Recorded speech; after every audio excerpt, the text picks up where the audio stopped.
The Drake Toll Show. I'm Drake Toll, Westwood One Sports, the Westwood One Sports app. Drake Toll from the Savannah Bananas organization, Locked On Big 12, Amazon Fire TV's college football kickoff, and most importantly, right here, right now with you. The day after Indiana does it. 27-21, the Hoosiers are national champions in college football. They win the college football playoff. They win their first title in school history behind Fernando Mendoza and Curt Cignetti. You will hear exactly how the game went. You will hear from Curt Cignetti and Fernando Mendoza. You will hear from Mario Cristobal on this show, and I will take you through every major play that brought us to a national champion. And then I'll tell you how Carson Beck is really just Josh Allen in college form. Only to give you our biggest losers of the day, and there are many. Hello. Sean McDermott fired yesterday after 9 seasons in Buffalo just because he couldn't win the Super Bowl. Seeing a lot of coaches winning a lot of games fired because they can't win the big one. All of that is here on the Drake Toll Show. Last night, here's the beauty of what we got in the underdog ragtag Indiana. You would think they were a Make-A-Wish football team. We just let them in there for, wow, look at sweet little Indiana. Put them in. Let them have it, man. They deserve this. They deserve a shot. That's the way America's talking about it today. You turn on the TV, and it is the ultimate underdog. Curt Cignetti, the guy everybody doubted, the school everybody doubted. But you know what? For the first time maybe ever, I agree with the sentiment. 2 years ago, this was the losingest program all time in college football, and now they're hoisting a trophy. 2021, they went 2-10. Fire Tom Allen, bring in Curt Cignetti from JMU. And who would have thought the guy at James Madison would walk through the front door and not just compete? There are coaches like Mike Elko at Texas A&M, Mario Cristobal at Miami, Marcus Freeman at Notre Dame that come in and compete. But the coaches that win national championships, those are few and far between. And Curt Cignetti just did it. I hope last night you had a peaceful, wonderful gathering of you and your friends. Or a cozy night in at home with your family, or maybe just you. Some takeout. And you watch Kirk Herbstreit, Chris Fowler, ESPN bring you a guy named Mark Langston. Well, why does Mark Langston matter? He's the long snapper for Indiana. You know, I live in Savannah, Georgia. And this entire week in this area was dedicated to Mark Langston. Why? He went to Savannah Christian High School, played football there, and now he's the long snapper for Indiana. Why would that ever matter? Well, it matters because that's the beauty of what we got yesterday. It wasn't just an isolated event in Miami, Florida. This affected towns, communities, people, states, entire races across the country. The beauty of what we got in college football unites. Many people out there, oh, college football is dead. I can't even watch it anymore. They've ruined the product. Then you missed out on greatness. You missed out on a team that I will compare to the 2019 LSU Tigers as the best college football team of all time. But LSU had 42 draft picks. Yeah, they did. And Indiana won't, by the way. LSU is A, very much in that conversation as number one all time. B, the greatest pro-ready college football team ever. The college football team with the most pro potential ever. Indiana, the 23, 24, 25-year-olds, oldest team in the sport, I would argue is the best college football team to do it, single season to do it, led by Fernando Mendoza, and a run game that was electric. The Indiana Hoosiers, let's take you back. If you're awake right now, 6:04 and 48 seconds on the East Coast. Ooh, late night for you if you watch this game. And if you watch this game, you did not go to bed before it was over, because it stayed close to the very end and got very entertaining in the second half. Fireworks struck when the two offenses woke up. But in the meantime, we'll take you back to the second quarter where Indiana makes the score 10-0. Ball's up to 1. High formation, quarterback under center. Yep, Fernando's going to hand the ball off. Here's the snap. The handoff goes to Nowakowski. He dives his way to the end zone. Touchdown! Indiana scores and takes the lead at 9-0. 65% of the stadium, that was the estimation, Indiana fans. I don't know how they got their hands on tickets. It was supposed to be 30% Indiana, 30% Miami, and then the 40% would be the C-suite corporate folks who could afford this. Maybe those IU fans have a lot more in their pockets than you would think. That blue-collar fan base has awoken, and in Miami's home stadium, they made up a good majority of the crowd. That's a weird thing for Carson Beck ended this game to be playing with crowd noise. Couldn't hear. Well, then Miami gets the ball back. About 6 minutes to go in that second quarter, following the 14-play, 85-yard, 6-minute, 44-second touchdown drive from Indiana to make it 10-0. Miami has a field goal. Hey, look, cut into the lead. Let's go into halftime. We'll be set. 50-yarder, no good. 10-0 at the break, Indiana leading. And the bottom could have fallen out for Miami if not for rumbling, stumbling, touchdown scoring, Mark Fletcher. Stretch play for Fletcher, right side, turn to corner, here we go! Bye-bye. He's at the 40, he's at the 30, Bye-bye. he's at the 20, it's a drag race to the end zone! Mark Fletcher will take it all the way home for a Miami touchdown! 57 yards for Fletcher! There's an eruption of joy at Hard Rock Stadium! That's pretty awesome. Bye-bye. Bye-bye. 57-yarder for Fletcher, one of the best running backs in all of college football. But I'm going to do the LeBron. I'm going to do the LeBron James at this point. At 10-7, with Miami gearing up to punt, I had a very real conversation with my good friend Brett Loftus, sitting to my right, also of the Savannah Bananas organization. I said, this is kind of the point in the game where Indiana goes big play, pick six. This is the turnover they force that it leads to a score, and it's backbreaking. This will remind you of Steelers-Texans. That's what it's going to feel like. It's going to go from a very close game to a blowout before you can blink. And while that did not happen, what did occur was a block punt, touchdown, 17-7. Back to do the punting is Dylan Joyce. Back around his own 2 to take the snap. And it's back to him. And the punt is on. Oh, it's blocked! Oh, Indiana that's huge. blocks it. It is picked up. Touchdown, Indiana! Isaiah Jones! And Indiana comes up with a tremendous play, but Kyle Kamara got the block on the kick. 10-point game now. Don Fisher on the call. Hoosier Sports Network. Indiana up by 10. A defensive stop would be the beginning of the end if the block, punt, scoop, and score wasn't already the beginning of the end. But, lest ye forget, Mark Fletcher exists. That goes under center. 3rd and 1. Tony comes in motion. They turn. They give. Counter. Fletcher, right side, touchdown, Miami. He walks in and scores standing up. And Miami's back in business at Hard Rock Stadium. It's 17-13. Just underway in the fourth quarter. I love the color analyst here. Counter. That guy, he's ready for all of it. Joe Zagacki on the call. Hurricane Sports Network for Miami. You're listening to the Drake Toll Show. And where we pick this up, Indiana leads the football game 17-14. Ball goes back to Fernando Mendoza and company. Mendoza faces a 4th and medium. Game could be sealed with a touchdown. Game could be close to sealed with a first down. Indiana from there has total control. He's got to make a Heisman play. He's got to have his Heisman moment. And on 4th down, Mendoza does exactly that.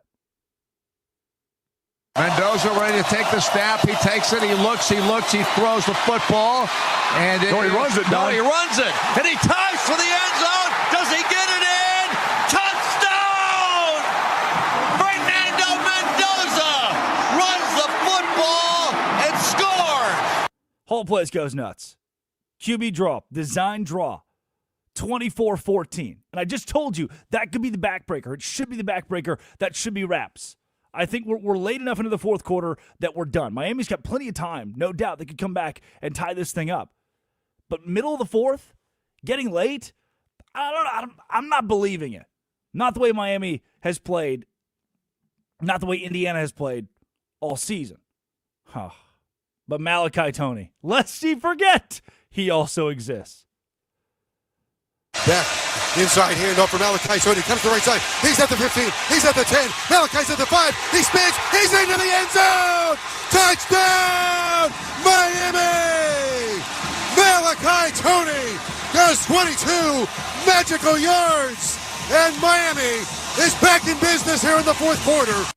I regret to inform you, Miami fans, that is the last you'll hear from Joe Zagacki on the Drake Toll Show. That was the last positive play for the Canes in this game. Because from there, Indiana would go up 27-21, and with inside of 2 minutes to go, give the ball back to Carson Beck and company, needing a touchdown. And while they move the ball down the field, so well that Curt Cignetti has to take a timeout because he's worried. He's worried about the pace of the Miami offense. With 44 seconds to go, in Indiana territory, at the IU 47, 2nd and 3, you're moving the ball. Carson Beck does a Josh Allen. Here's the snapback. Beck looks, throws it down the field, and it is intercepted by Indiana. Wow, what a play! And it is Jamari Sharp who comes up with a pick, and he runs into the end zone. They're going to call a penalty. But Indiana intercepted the football, and it's not going to matter. Sharp threw his helmet off at the end of the play. Why not? 40 seconds to go in the national championship game. Why not? It's 27-21. Indiana takes over. The timeout math does not work. The game is done with a couple of drops to a knee. And before I give you the final call, before I give you the last words we heard from Don Fisher at the end of regulation, I want to put you in the shoes of Don Fisher. Here's somebody you don't usually think about. You don't typically think about the water girl, the water boy. You don't typically think about the receptionist who works the front desk at Indiana. You don't think about the security guard who greets the team as they walk in every day to keep the guys safe. You don't often think about what a national championship means to those people. Why? Because they don't always seem necessary or relevant in that final moment. This isn't about them. It's about Fernando Mendoza, Curt Cignetti. It's about Nowakowski. But then you realize that a guy like Don Fisher, the voice of the Indiana Hoosiers, has been calling games for the losingest program in college football history. Well, that is up until 2 years ago when they finally started winning. And Don Fisher gets to sit in a broadcast booth at the home of the Miami Hurricanes and tell the world, but more importantly, tell his family, his friends, his fan base, that Indiana has won the national championship. Here's the snap, and this time they're just going to go down to the ground, and that will do it. And the rags to riches story for Indiana football comes to conclusion, and they are the national champions of 2026. What a football team! What a football team!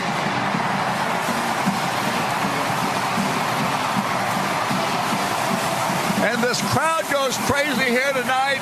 The confetti starts to fly. Mario Cristobal and head coach Curt Cignetti for Indiana came over, shook hands, and Indiana is going to walk out of Miami Gardens, Florida with a national championship, the first in its history, and without question, the biggest night of Indiana football's long history. Now that's an emotional moment. Talking the Indiana broadcast booth, Don Fisher, the final call here on the Drake Toll Show. Westwood One Sports, the Westwood One Sports app. You just got hired as the radio guy at Wake Forest. Did you ever believe that you win a national championship over Miami, over Ohio State, over Alabama, over Oregon? That's what Don Fisher's feeling. Here's what Curt Cignetti had to say after the win about his team now being 16-0, the first team in the modern era to do so. We're 16-0. 16. National champions at Indiana University, which I know a lot of people thought was never possible. It probably is one of the greatest sports stories of all time, but it's all because of these guys and the staff. So proud of them, and it's a great night. Conversely, Mario Cristobal spoke about how his team had the faith to make Miami football prominent again. That's a really good quote we pulled from last night. They had the guts, the faith, and the trust to look at a place that was a complete mess and say, I'm going to be the person, I'm going to be a man of action, and I'm going to make things real, and I'm going to make the University of Miami a prominent program once again, and we're going to win, and we're going to win big, and we're going to change the culture. And that's not easy. A lot of people look at that, they shy away from it. That's what the guys in Miami did last night. They put their team back in the spotlight. And lastly, we'll cover this game the entire show long, for those of you who missed it. But Fernando Mendoza, that 12-yard run on 4th down, didn't seal the game, but it was the Heisman moment where he goes, QB draw, calls his own number, and goes 12 yards to the end zone. Post-game, he spoke to the media about his legendary run. We always figured it out. And whenever Coach Signetti, Coach Shanahan, they called that play, we knew, hey, we're going to bet ourselves one more time in the biggest stage of the game. And at that point, I took the drop, and it wasn't the perfect coverage for it, but I trust my linemen, and everybody in that entire offense and entire team had a gritty performance today, and we're all putting our bodies on the line. So it's the least I could do for my brothers. Fernando Mendoza. They kept his batteries in for the post-game press conference. They left those ready to go. And he gave some all-timers at the podium and to ESPN last night. Final score, 27-21. Indiana wins the national championship. If you're in Sullivan right now, Sullivan, Indiana, just feel it out, man. Touch yourself. You're real. You're sentient. You woke up today. You're good to go. Your team won the national championship yesterday. You're from Washington. Your team won the national championship yesterday. French Lick. You watched the Hoosiers win the national championship. That's pretty awesome. Fernando Mendoza and company hoisted the trophy, which means what goes up must come down. Carson Beck did not. Here's how his shortcomings, and he blamed himself, how his shortcomings brought Miami to the doorstep and then ultimately gave away a shot at a win. This is the Drake Toll Show.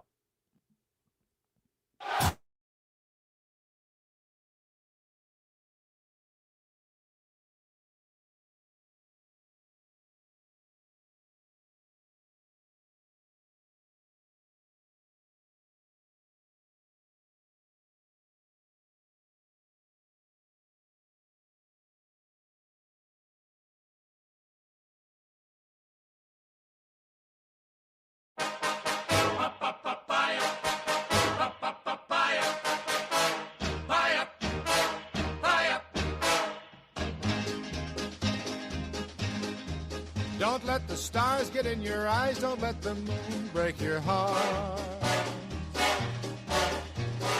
Love blooms at night. In daylight it dies. Don't let the stars get in your eyes. Oh, keep your heart from me, for someday I'll return, and you know you're the only one I'll ever love. Too many nights. Too many nights. Too many stars. Too many stars. Too many moons could change your mind. Don't let the moon change your mind. If I'm gone too long, don't forget where you belong. When the stars come out, remember you are mine. Don't let the stars get in your eyes. Don't let the moon break your heart. Love blooms at night. In daylight it dies. Don't let the stars get in your eyes. Oh, keep your heart from me, for someday I'll return, and you know you're the only one I'll ever love.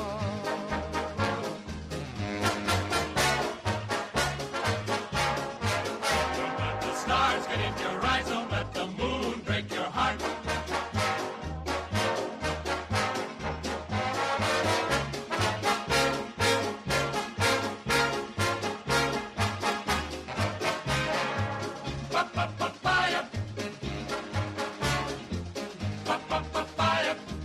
Too many miles. Too many miles. Too many days. Too many days. Too many nights to be alone. Too many nights all alone. Oh, please keep your heart while we are apart. Don't you linger in the moonlight when I'm gone. While I'm gone. Don't let the stars get in your eyes. Don't let the moon break your heart. Don't let the moon break your heart. Love blooms at night, in daylight it dies. Don't let the stars get in your eyes. Or keep your heart from me, for someday I'll return, and you know you're the only one I'll ever love. I'll ever love. I'll ever love. You're the only one. You're the only one I'll ever love.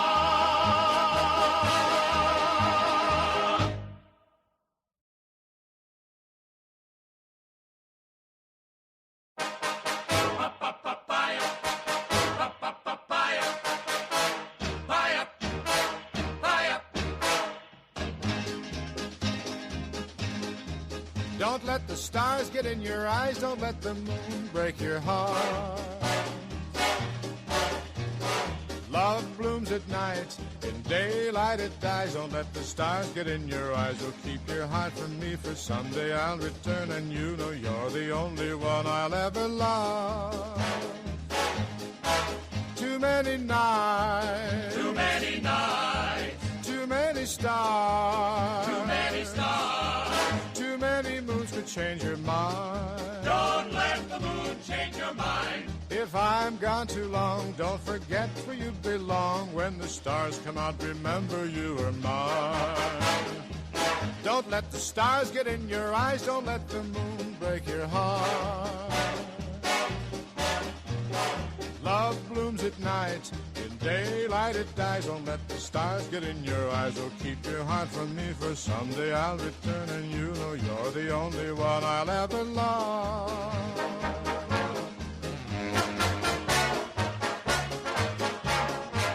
Don't let the stars get in your eyes. Don't let the moon break your heart.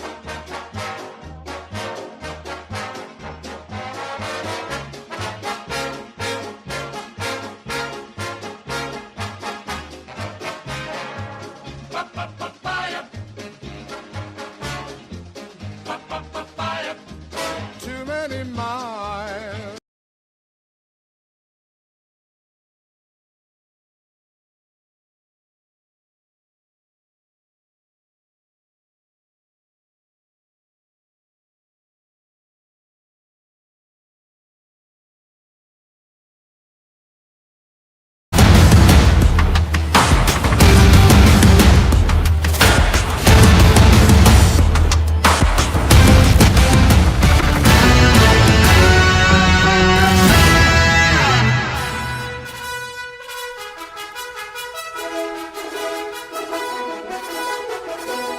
Google me.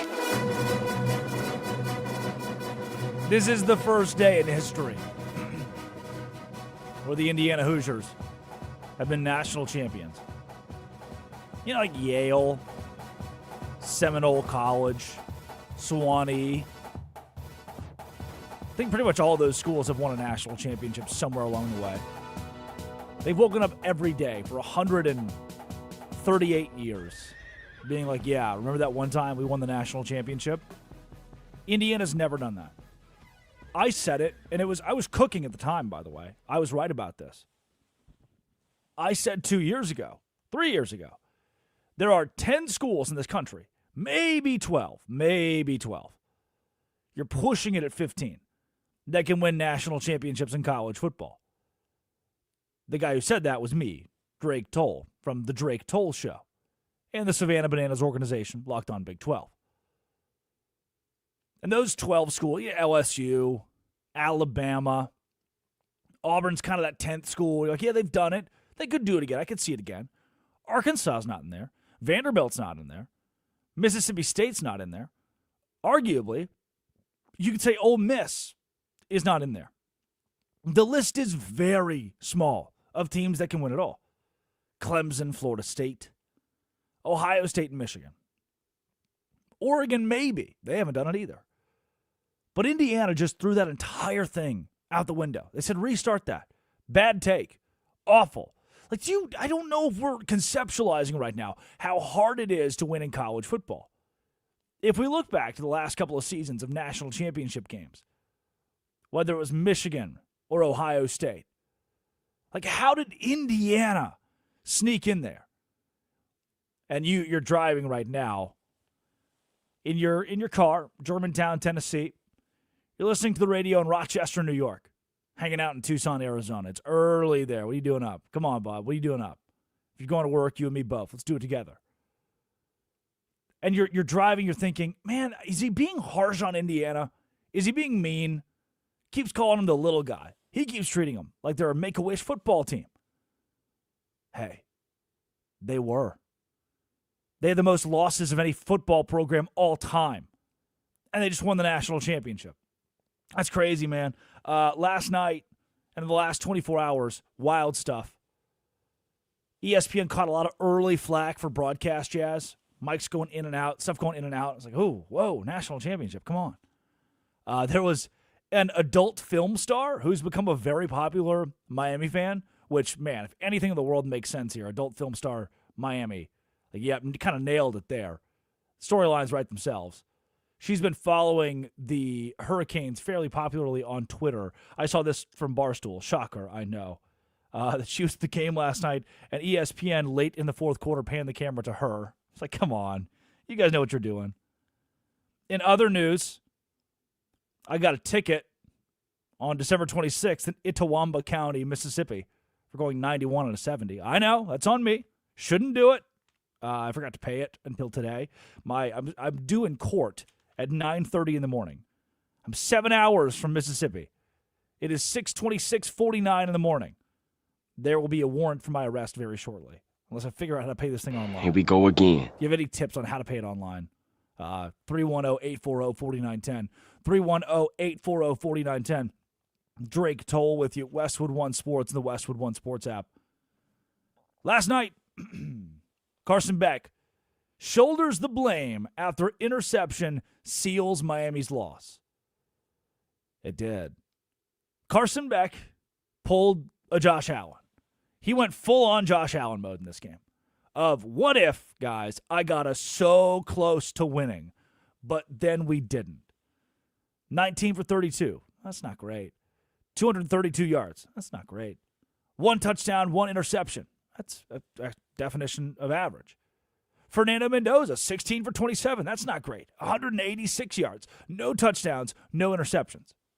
The difference in the contest, and I could not have told you, I do sports for a living. This is what I do. I look at these. I study these. This is what I get paid to do.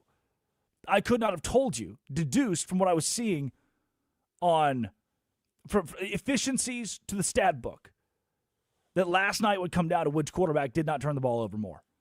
And you're thinking, oh, low-hanging fruit. You know, you turn on these national networks, the first thing you hear is, hey, which team's going to play good defense and not turn the ball over? I didn't think it would come down to that. I thought it'd come down more so to pressure on Fernando Mendoza, which it did.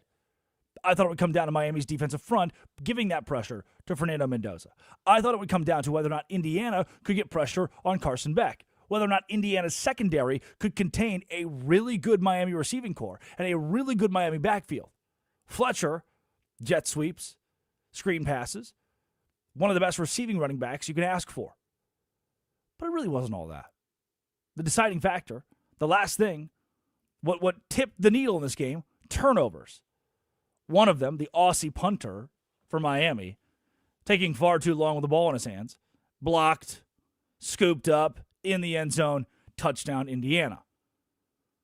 The other, Carson Beck, game on the line. Indiana had just called a timeout because they were so gassed. Curt Cignetti knew his defense was being gashed toward the end of the game and said, fine, timeout. I'll give you guys a breather. Let's reset. And almost immediately, Carson Beck says, yeah, I'm going to throw an interception.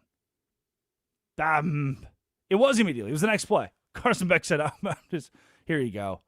51 seconds left to go in the game. 7 seconds later, the ball is in Indiana's hands.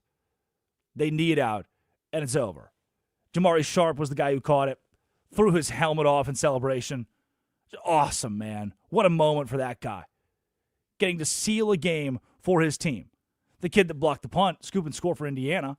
0 stars out of high school. 0 stars out of high school, and not only that, he was an original JMU player with Curt Cignetti and decided to travel with him, go hang out for a while at Indiana, and now he's a national champion. That's awesome. Michael Kamara, hats off to you. The first half, if anywhere Carson Beck could have struck, could have turned the ball over, could have afforded turnovers, it was by building a cushion, some sort of something in the first half. Here's the way the first half went. The drive chart. Punt, punt, punt, field goal. Punt, punt, punt, touchdown. Missed field goal, end of half. Miami left points. If they only needed a field goal that last drive, had they made their field goal at the end of the first half, this is a different story.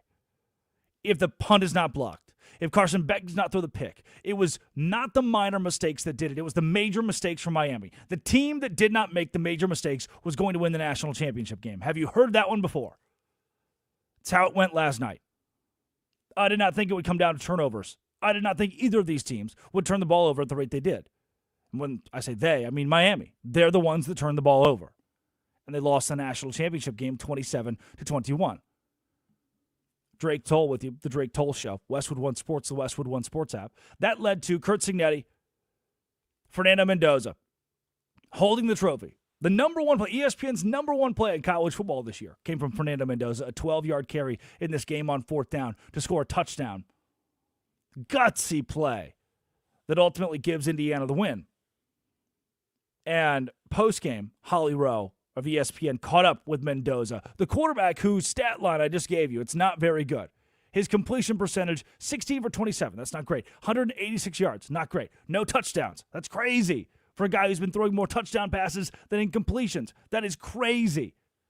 But he won the game for his team by not turning the ball over and by being savvy with his legs. Here's what and look, listen. Let's do this. Let's do this. What you're about to listen to, it's about 1 minute and 40 seconds.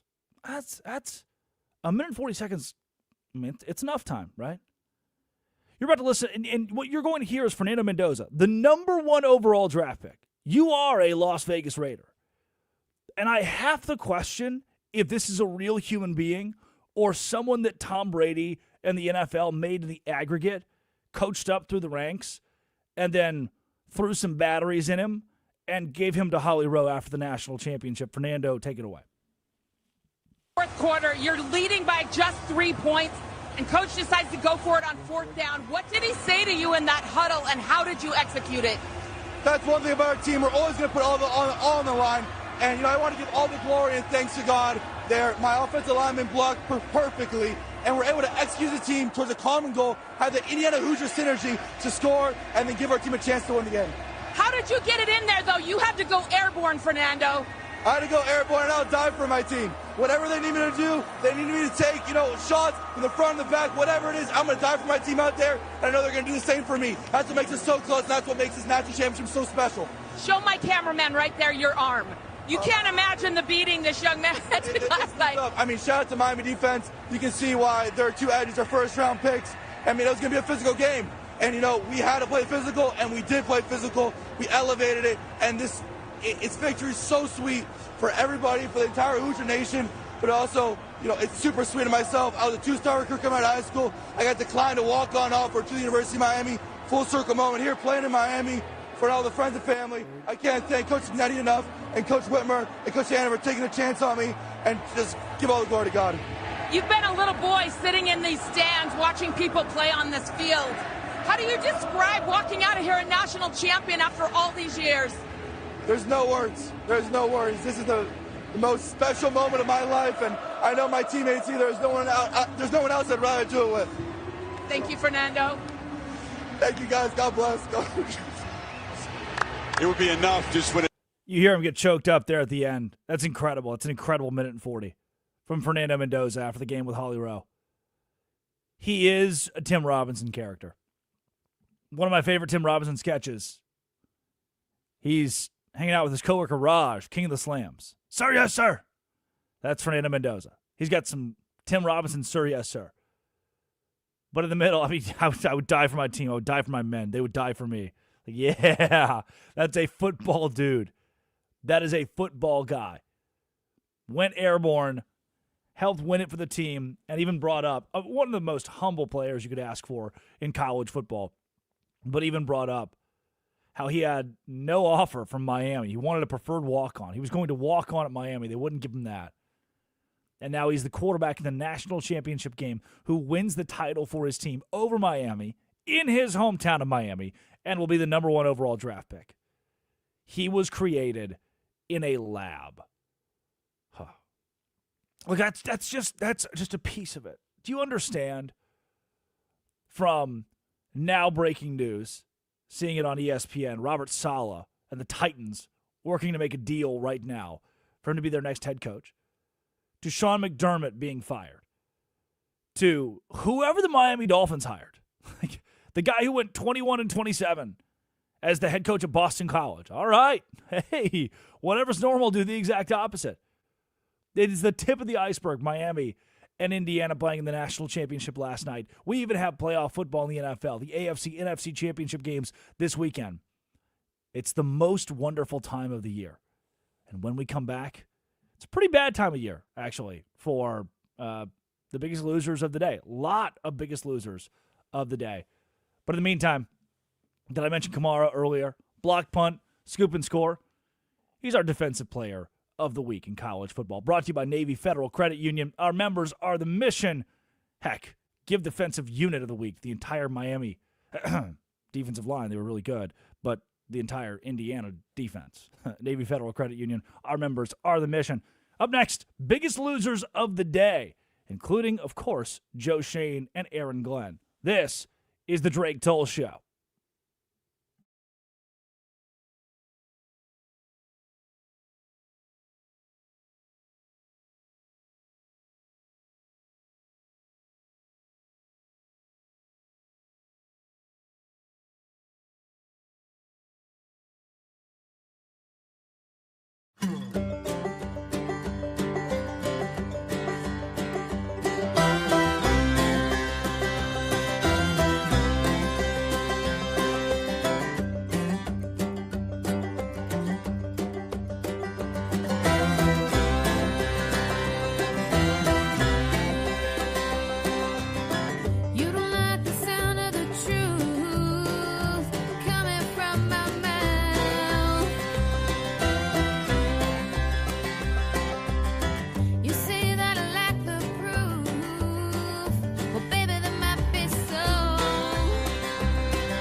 what you're feeling in your heart.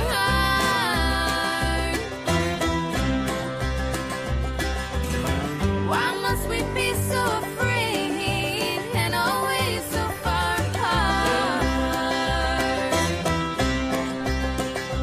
Whoa, swing me way down south. Sing me something brave from your mouth, and I'll bring you pearls of water on my hips and the love in my lips, all the love from my lips.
Let's go.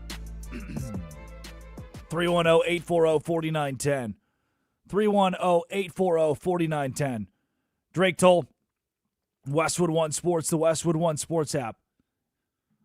Feel it. Whoa. Listen to the music.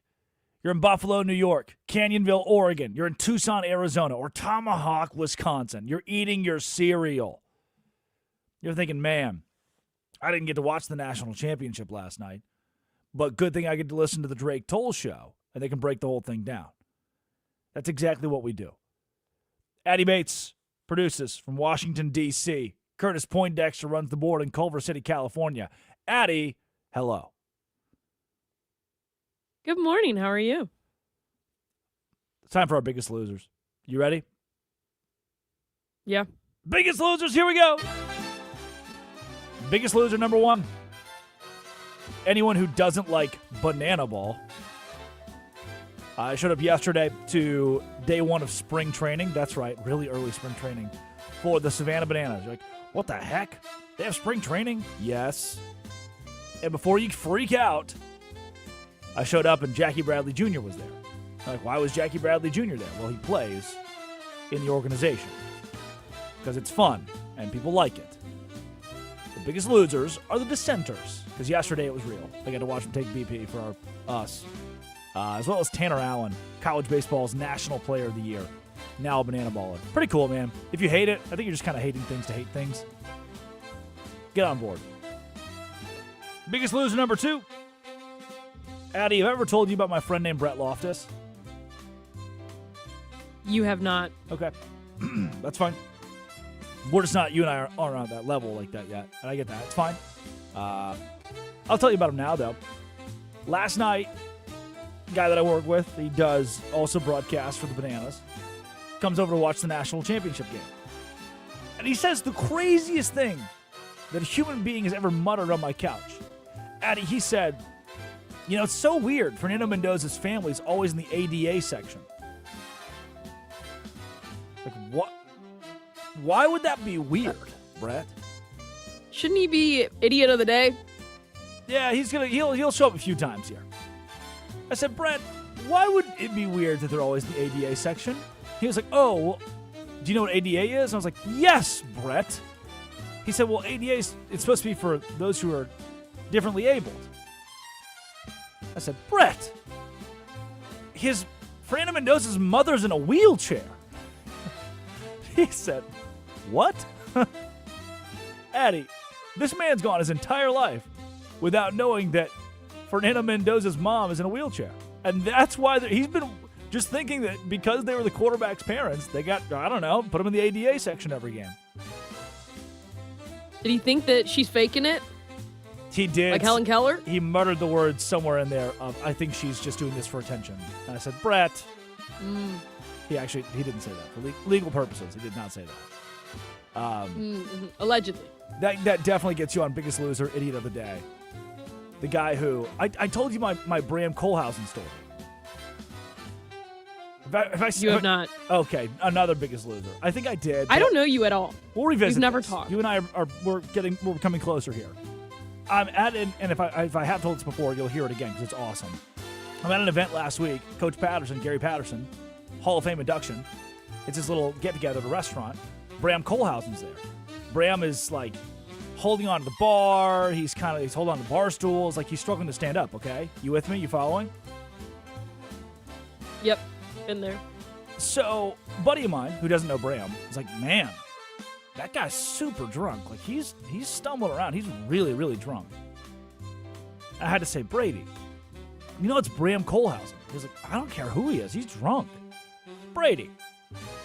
2022, Bram Kohlhausen fell 77 feet out of a helicopter. They amputated both of his legs. This is him. Yeah. This is him. Yeah. Okay. Yeah. This is the Biggest Loser of the day. What a guy. Would be my friend Brett for not understanding Fernando Mendoza's mother being in a wheelchair. And I got to choose my friends better. My other friend Brady, who did not know Bram Kohlhausen does not have legs. Which, by the way, Brady just didn't hear it when Coach Patterson introduced us to Bram. He said, this is Bram. He's the knucklehead that fell 77 feet out of a helicopter and lost both his legs. Which, to Brady's credit, he was like, man, I thought he was joking. Because that's a wild way to introduce someone. So, yeah, you know what? Vaguely fair. I actually will give you that. Those are our Biggest Losers to start the day. Addie, I see you look, why not? This is a show about transparency. Daryl is listening in Bismarck, North Dakota. And he's wondering, can we have transparency on the Drake Toll Show? How does that work? And I say, yeah, why not? And I would like to know why you put college football scheduling on our Biggest Losers today. Because what day is it? If you look at a calendar, what day is it, Drake? The day after Martin Luther King Jr. Day. Okay, when did the regular season end? Like November 7th. All right, cool. So it's been 2 months. It's been 2 months, and you put a championship game, the biggest game for college football, right in the middle of everything with NFL. And I'm not saying, like, I love college football. I do. But I feel like the average person's right now, like, why did the Bills fire Sean McDermott? Why did they do that? You know? And if you look at next year, the rumors that the game's going to be even later in January. Even later. I won't expose the network, but I turned on national television yesterday wondering, like, okay, I wonder how they're covering Miami and Indiana, right? It's the national champions, the day of the game. And the guy goes, they're on, Sean McDermott, which makes a ton of sense. Great storyline. Say, hey, coming up next, who will the Steelers hire? I was like, what? What? Like, yeah, I mean, you got to talk about it. Like, you can't avoid that. You have to have that conversation, even if someone's coming from the national championship. If they're taking, shots from the front and the back, just trying to get their coverage of the national championship. They need to take, shots from the front and the back, whatever it is. They can't. They're not allowed to because the NFL has taken over this schedule. Can I also, while I have you, I'm going to out you here. You fell asleep, right? I mean, wisely. You went to sleep last night. Yeah, I spent about 2.5 hours at the vet. So then when I got home, I went to sleep by halftime. What was the vet's diagnosis? I spent $1,000 for them to say, we're not sure what's wrong with Sinatra. $1,000. And I'll probably have to be back there tomorrow dropping another $1,000. So at least I'm getting those rewards, those points. Here we go again. On the Chase credit card. I'll start the GoFundMe. Shortly, I'll build the GoFundMe for you. Sinatra's health journey. Yeah. Another thing I hated, and you didn't get to see this, lucky for you, they always advertise the game like, hey, 7 o'clock, best get there. Pre-game starting, we're about to roll, 7 o'clock. Hey, 7:30, first kick. We're gonna launch this thing, kickoff. Hey, look, we were just kidding, 7:48. 7:48's around the corner, everybody. We're about to do it. We're gonna do it. It was brutal. And then they love to do this thing on my television. The NFL's so good at just being like, hey, look, the game's at 12:05. We are kicking off at 12:05, and we will be done by 2:45, whether you like it or not. We get in, we get out. In order to keep these games as tight as possible, we take shots from the front, from the back, doesn't matter. We just go out there and we make this convenient for the fans. We are fans first. College football says, hey, let's make this unwatchable. Commercial. And then after a touchdown, they go, commercial break. Like, yeah, whatever. It's after a touchdown. But then, Addy, you know what happens? They kick the kickoff, and then Fowler goes, and it's a touchback. We'll be right back. Like, what? You said kickoff commercial?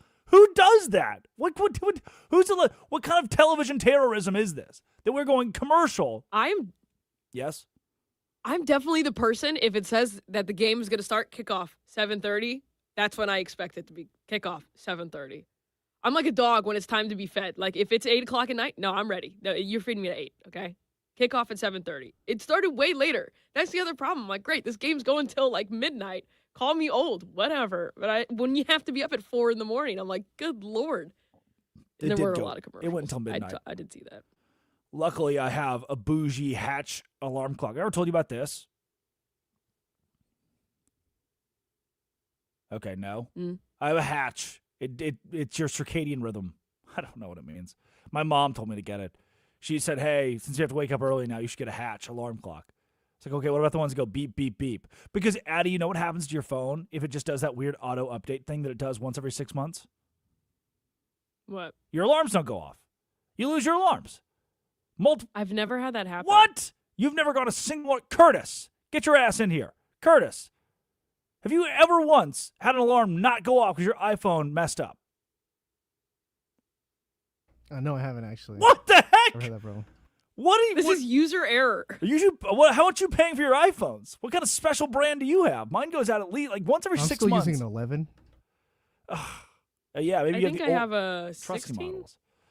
You got that makes no sense. My iPhone loves to go out, so I had to get a Hatch, is what it's called, and it starts lighting up at like 4:15 for me to wake up at 4:45, and it helps and then it plays sounds of ducks, and then I wake That's up. Awful. Biggest winner today, me. Biggest loser scheduling because I had to stay up way too late in the games, the commercials, all of that just sucked. Joe Shane, big loser. Via Ian O'Connor, contract hold up between John Harbaugh and the Giants centered on reporting structure. Harbaugh needed it in writing. He would report directly to owner John Mara and not to Joe Shane. Harbaugh reported directly to ownership in Baltimore. That has not been structure with the Giants. Shane recused himself from the negotiations over the last couple days. Legendary. You know, it probably has nothing to do with Shane. It's just Harbaugh's thing. Like, I'm going to work for myself here. But it's very funny it's happening to Joe Shane, who's public enemy number one in a lot of this. Everybody else wants Daboll as their offensive coordinator or some coordinator assistant on their staff. But the Giants had to fire him, the guy who took him to the playoffs, because Joe Shane's just like, I don't know. GM fun. Great. Awesome. That puts your organization in an awesome spot. It's Westwood One Sports, the Westwood One Sports app. Coming up. Wow. Yep.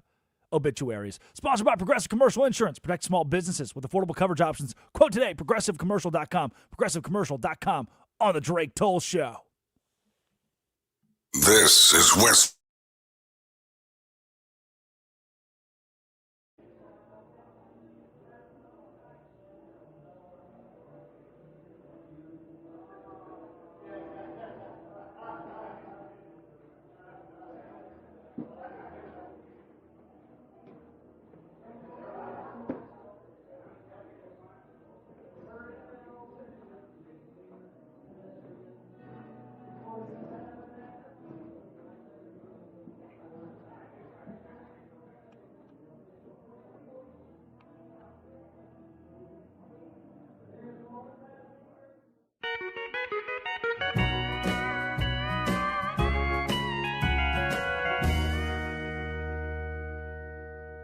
She just caught the Jamestown ferry.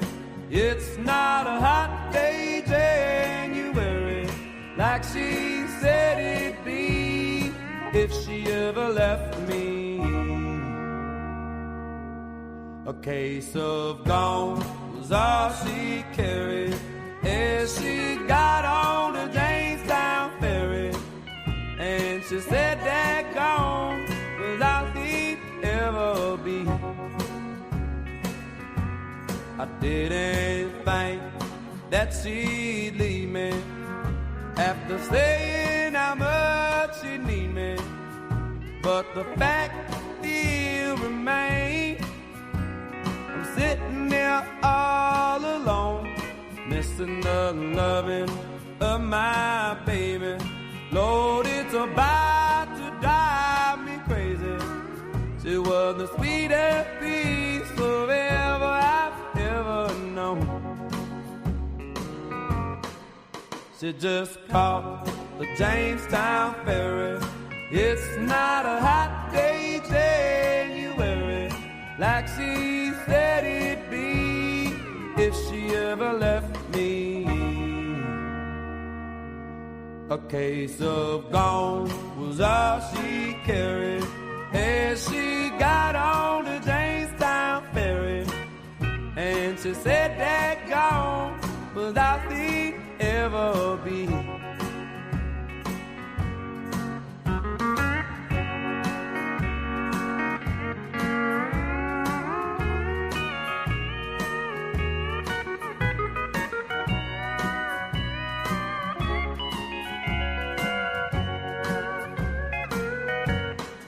As I walk through that valley of honky-tonks and bars, I remember how she'd hold me, comfort me with thought. She didn't cuss with every breath. She had a soothing southern drawl, made me feel like a man through it all. She just caught the Jamestown ferry. It's not a hot day, January, like she said it'd be if she ever left me.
They need me to take, a shot from the front, the back, whatever it is.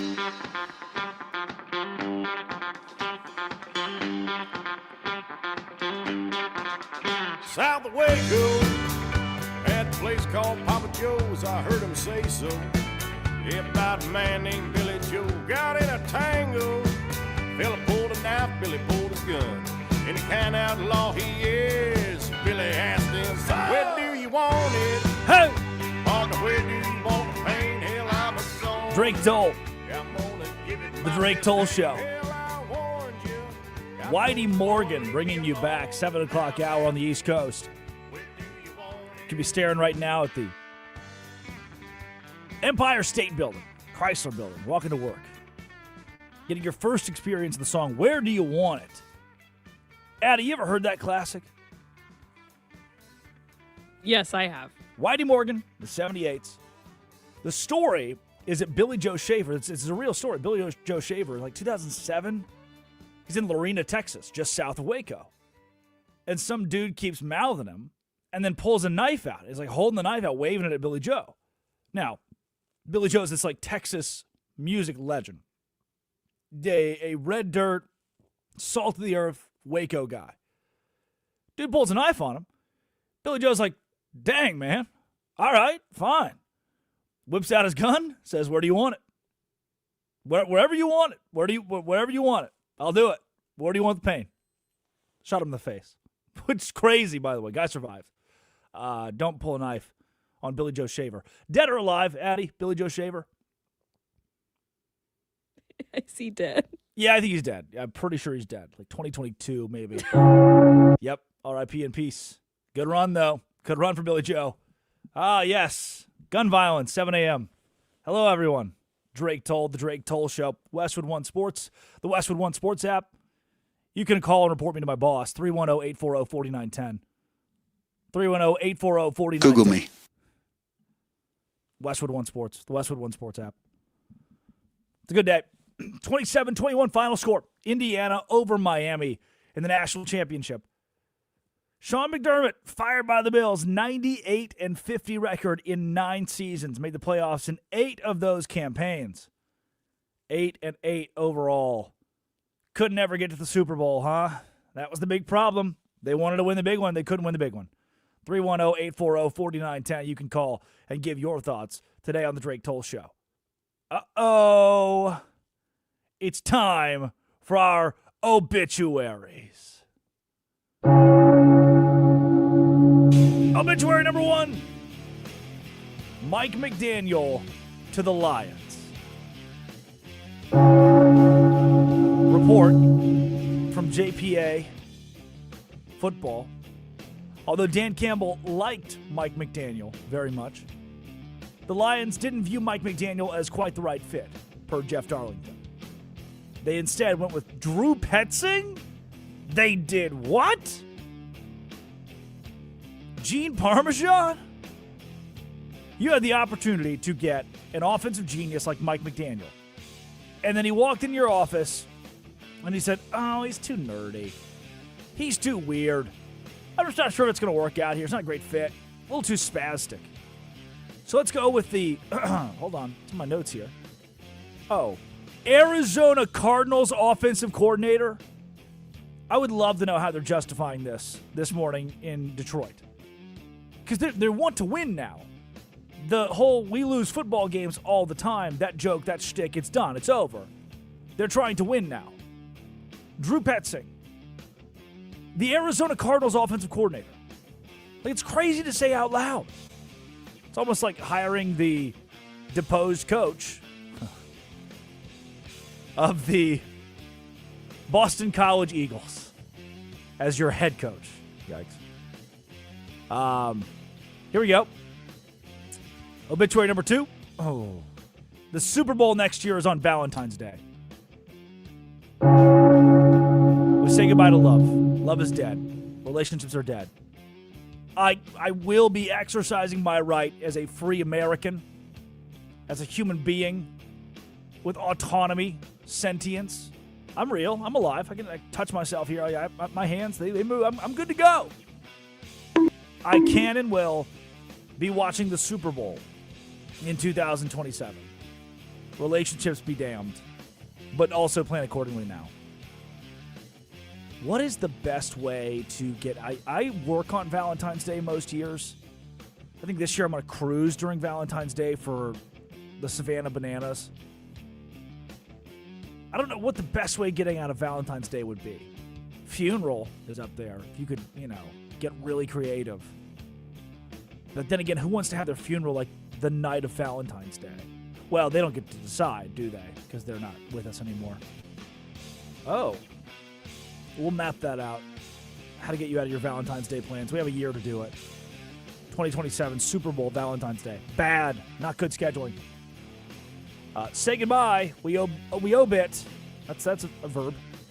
Carson Beck's collegiate career. It ends with an interception. The Georgia QB, who decides to transfer to Miami because he's dating one of the Cavender twins. Couldn't tell you. Couldn't tell them apart. Don't know the difference. He's dating one of the Cavender twins. Also, by the way, if you're Darren and you're driving an Opelika right now, Darren, dog, if you don't know who the Cavender twins are, we're good. Like, we're chilling, man. You're probably better off for it. You're asking yourself who these two ladies are. They're these Instagram, TikTok, Twitter influencers that are just blonde. And so because they're blonde, they get to have money, travel the world. They play college basketball at Miami. But Addie, correct me, they were never great college basketball players, right? This was just more like, oh, blonde girl? Drake Toll. I don't even know who they are. Okay, good to know. Yeah, it's one of those situations. They weren't all-star athletes. But Carson Beck was dating one of them, transferred to Miami to be closer to them. Then she dumped him. And he still ends up going to the national championship, which rocks. Like, I'm not going to slight the guy and take that away from him. But then he threw an interception on what would have been a game-winning drive or a game-tying drive. Could have been a game-sealing drive, even. And he gave the ball away to the other team. Not good. Not what you want to do. Our final obituary of the day. Say goodbye. They have all passed on. People who hate college football. I don't know how after last night you can hate what's happened. There are pieces, no doubt, you could want improved. But I feel like I turn on the television and either they're not talking about college football at all, or they're not talking about college football enough. And when they do talk about it, these talking heads, even before an Indiana-Miami championship game, are saying, oh, this is a dying sport. NIL's ruined it. The transfer portal's ruined it. These kids have no loyalty. It's unwatchable at this point. It's just NFL, pro football. That's all it's become. It's a minor league. But I just saw Indiana. We haven't had new blood in the championship since, like, Colorado won it in the 90s. Since then, it's been a steady diet of Miami, Penn State, Alabama, LSU, sprinkle in some Auburn, Ohio State, Michigan. And you just saw Indiana, formerly the losingest team of all time, win a title in year 2 under Curt Cignetti. And I guess an honorable obituary. We say goodbye. This is the last day of any stability for a coach in the SEC. If you want to win in the SEC, you're going to have to do it now, or you will be fired, because we just saw Curt Cignetti win right away in the Big Ten, which is now the best conference in college football. And in seeing that, this is proof. If you don't win within the first 2 years, you're set to be fired, because Curt Cignetti just began the standard. He just offered the standard to America. You have to win a national championship in year number 2, or you're not serious about college football. Dangerous game. That's a dangerous game. But I don't think the sport's dead. 310-840-4910. I'm not dead. 310-840-4910. Text or call the Drake Toll Show. Drake Toll with you. Westwood One Sports, the Westwood One Sports app. Time to tell you about Ethos Life. The easy way to get life insurance in 10 minutes, up to $3 million in coverage with no medical exam. Just a few health questions. Get your free quote at checkethos.com. Not available in all states. Checkethos.com for a free quote today. Time for the quickie. Top 5 headlines in sports. I have 60 seconds to respond to them. Addie Bates, you ready to rock? Yeah, you ready? Whatever. Okay. Number 1, Miami's Beck. Game-sealing interception loss, quote-unquote, really hurts. Yeah. I was thinking about it last night. And I was wondering, if Carson Beck after that interception, I wonder if it really hurt. I hope it really hurt him. And that he has time to reflect on how bad that it hurt him. And maybe he can adjust and be better, except for, there is no need to adjust and be better. His collegiate career is over. The Georgia kid that went to Miami and reset, I don't hate him. He's fine. Whatever. But yeah, we love when athletes state the obvious And I can see how it really hurt. I do. Big moment, your moment, go win the game, become a legend, become a college football legend, rewrite the narrative, rewrite the story. Instead, you throw a pick. That does suck. I feel like today's probably not very fun for him. And I'm sorry, college football is over. But also, is this karma for not going to class for 2 years? Is karma alive again? Have we revived karma? That's a minute-ish. I mean, there goes the end of his college football career, but he forever lives on in the Ice Age movie franchises. So Amen. Is that a Sid the Sloth reference? Yeah, it is. Good job, Drake Toll. Yeah. All right, headline number 2. Sources, according to sources, the Titans are finalizing a deal to make Robert Saleh their coach. Yeah, this one's new, right? When did this... I feel like I was asleep when this happened. No? No, I thought it happened last night. Okay. I checked out. Maybe you were asleep. I was college football by then. I think the biggest loser in this one is the Jets. I don't mind Robert Saleh. There's a reason he was a really hot candidate a couple of years ago in the coaching ranks. And fine. You know, I don't think... Do you really believe they want to win? Do they want to win right now? I think it's a better hire than Jeff Hafley. I don't know, man. It's just this hire to me screams the Jets just suck. And if you go coach for the Jets, it's not going to work out. And surely you'll get a job somewhere else. It's just going to give you a mulligan because everybody understands how bad of an organization the Jets are. The only exception to that is Aaron Glenn, who in a vacuum, Jets notwithstanding, Aaron Glenn's just not a very good football coach. Saleh, fine. This is a B hire, a B- hire. Middle of the road, not sexy, but whatever. He has a lot stacked against him. Good luck. All right, that's a minute. Here's your next one. Sharks and Panthers goaltenders drop gloves for the first NHL goalie fight since 2020. Please tell me we have audio of this. We do have audio. Release the audio! Down the ice, and Bobrovsky's got the gloves on, and he's going after the Delkovich. We've got a goalie fight. It's the Delkovich and Bobrovsky. Oh, Bobrovsky doesn't take us. Wow.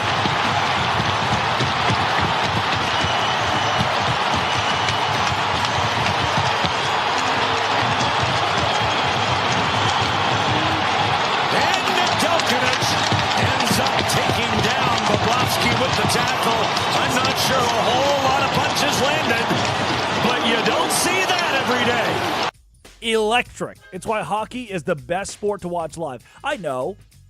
You're my dad. You're Philip Toll in Valonia, Arkansas, saying, hockey ain't the best sport to watch live. What are you talking about? But the second you go to a hockey game and you see the first major brawl, it changes your entire life. Hockey becomes the coolest thing on earth. Goalie fight? You're skating the length of the ice to get to the other guy just to beat him up. First time since 2020. The time that takes off the clock. It's just, everything about that screams one thing. Dudes rock. They've once again proven that to be a fact. Goalie fight's awesome. It made me very happy yesterday. I would rather see that than all the coaching carousel drama at this point in the NFL. The dudes rock part is a very good piece of the headlines today. That's a minute. Thank you, Addie. I saw a tweet that was saying being a full goalie gear and barreling down the ice to leap into a scrum is probably the closest a human can get to feeling like a bowling ball. And I thought that was the funniest thing ever. You would think that's funny. You would. Why would you think that's funny? Because it is funny. Because you bowled collegiately at Valparaiso? I don't think that actually has to do any. You know what? 19,000 people agree with me, according to this tweet. If we just talked about bowling on this show, you'd be in. It'd be your dream.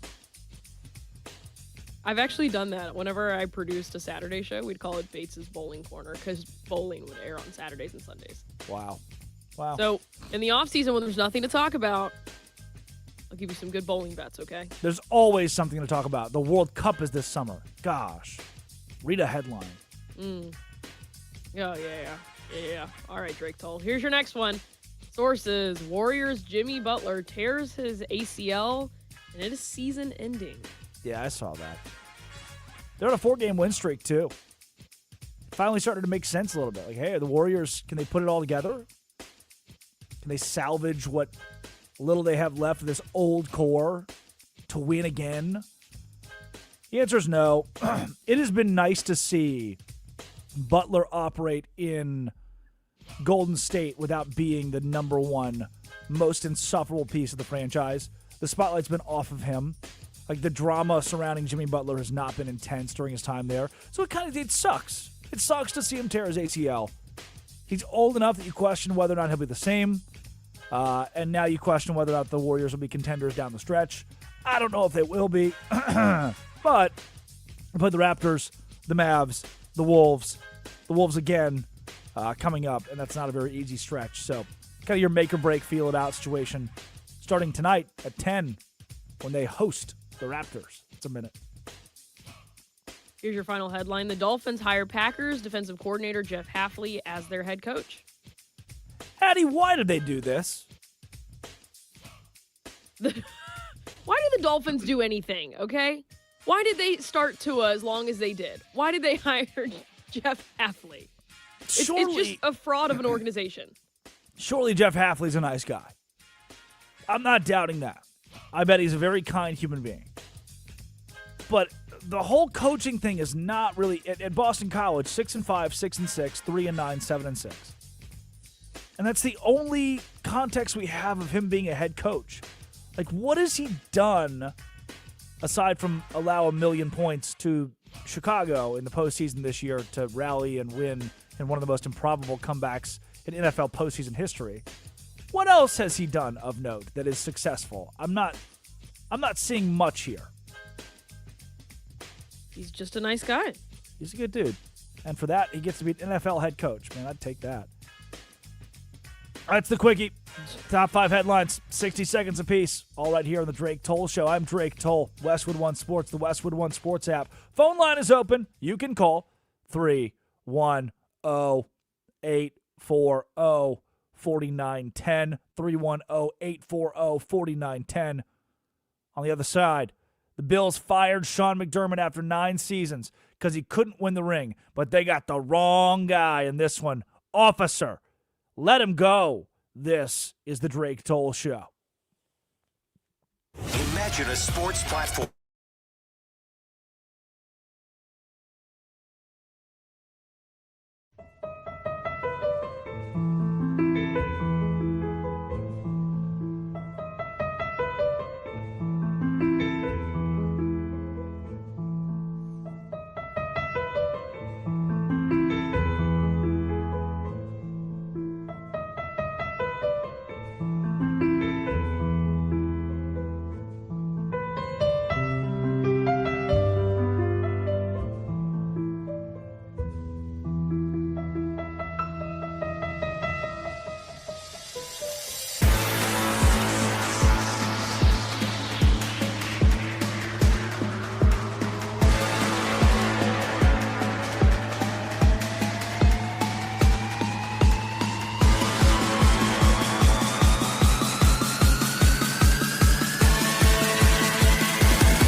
funny?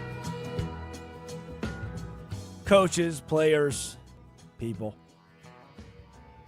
They get to the podium, and they've just been hired, just been brought on, just played their first game. They all say the same thing. I'm here to bring a championship to Piscataway. We're going to win a championship in Waco. We will be world champions in Buffalo. And then it just doesn't happen. Doesn't happen. You know why? Because at the end of the season, only one of you get to be crowned. Only one of you will get the ring, not a ring, the ring that says champions. Title winners. Curt Cignetti went to the podium 2 years ago and said, Google me. I win. Do you understand? He's the coach at Indiana. That should have gone so wrong so fast. And yeah, I get it. I know. Sam, Snoqualmie, Washington, you got up early, boss. You did. You got the Drake Toll show on. You're headed to the gym right now. You're saying these guys being really harsh on Indiana. Why would you say that about Indiana? They had 507 wins to 730 losses when Cignetti got there. 730 was the worst in college football. They were the worst team of all time, the worst program of all time. And he got to the podium and had the gall, not to say, hey, we're going to rebuild. Hey, give it time. Trust the process. Nope. He said, I win. Google me. And they just won the national championship. This would be, genuinely, this would be like I'll go there. I'll do this because they're that bad. This would be like the Cleveland Browns. In this hiring cycle, go get a guy you haven't really heard of. Like, yeah, so-and-so was an assistant and won games this organization, but who is this saying Google me? And within 2 years, the Browns are Super Bowl champions. Year one, they go to the postseason. They go to the conference title. And year two, they win the whole thing. That doesn't make any sense. It doesn't happen in the real world. I read The Isle of the Blue Dolphins. I read that book. Bad things happen. I think the brother gets eaten by a pack of dogs. I read Hatchet. You remember Hatchet by Gary Paulson? Oh, producer Addie Bates, Drake Toll show. Is that Gary Paulson? Yes. Okay, good. Remember Hatchet? The pilot died. When the plane landed, the plane crashed in that pond in Canada. The pilot died. The kid would live, right? Because he has his hatchet now. But bad things happen in fiction stories. How did the ultimate good thing happen in real life? Curt Cignetti. You can just Google him and figure it out. On the opposite end of this spectrum lives a man named Sean McDermott, who was fired after 9 seasons. Dr. Laura Anderson, she posted this on Facebook. Remember Bills Mafia. And I think this encapsulates what Bills fans are feeling today. She says, Dear Coach Sean McDermott and Mr. Terry Pegula, didn't want to write this publicly 2 nights ago, been thinking about this. Coach McDermott, what stayed with me most from 2 nights ago wasn't the call itself, it was the people. Watching Josh Allen sob at the podium. Teams don't grieve like that unless they feel safe enough to be human. Don't invest like that unless accountability, connection, and care have been modeled consistently from the top.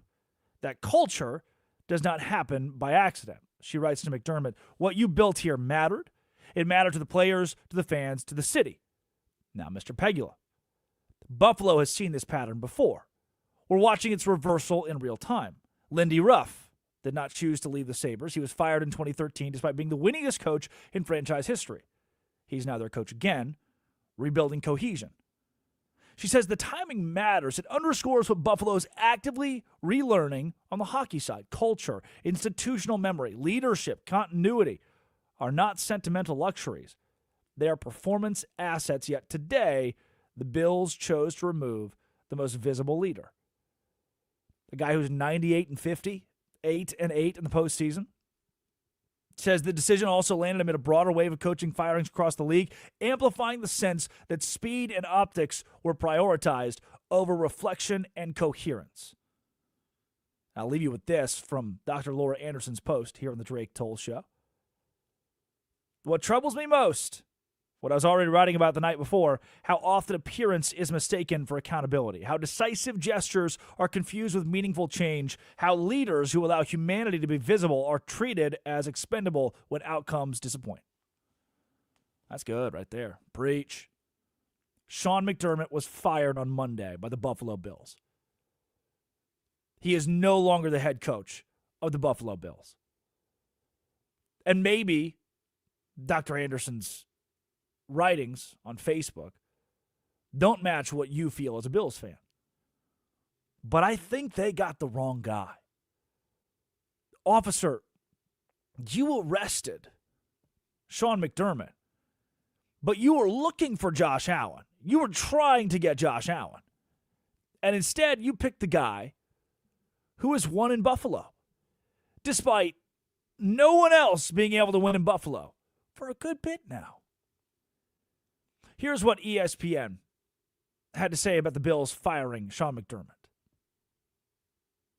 The Buffalo Bills made the decision to move on from Sean McDermott. We talked about it. It's been going around in league circles, the fact that this could happen. It is official. They informed him this morning that they're moving on. Look, in a year where the Baltimore Ravens have moved on from John Harbaugh, we knew that anything was certainly possible. And in this particular case, that's what happened here. They have fired Sean McDermott after 9 seasons. This is a team that struggled to get over the hump, could not do it, had a chance this year. No Patrick Mahomes, no Lamar Jackson, no Joe Burrow in the postseason. Instead, they get 5 turnovers. And people had talked about around the league, for as much success as Sean McDermott had, they felt like this was a team that sometimes played tight.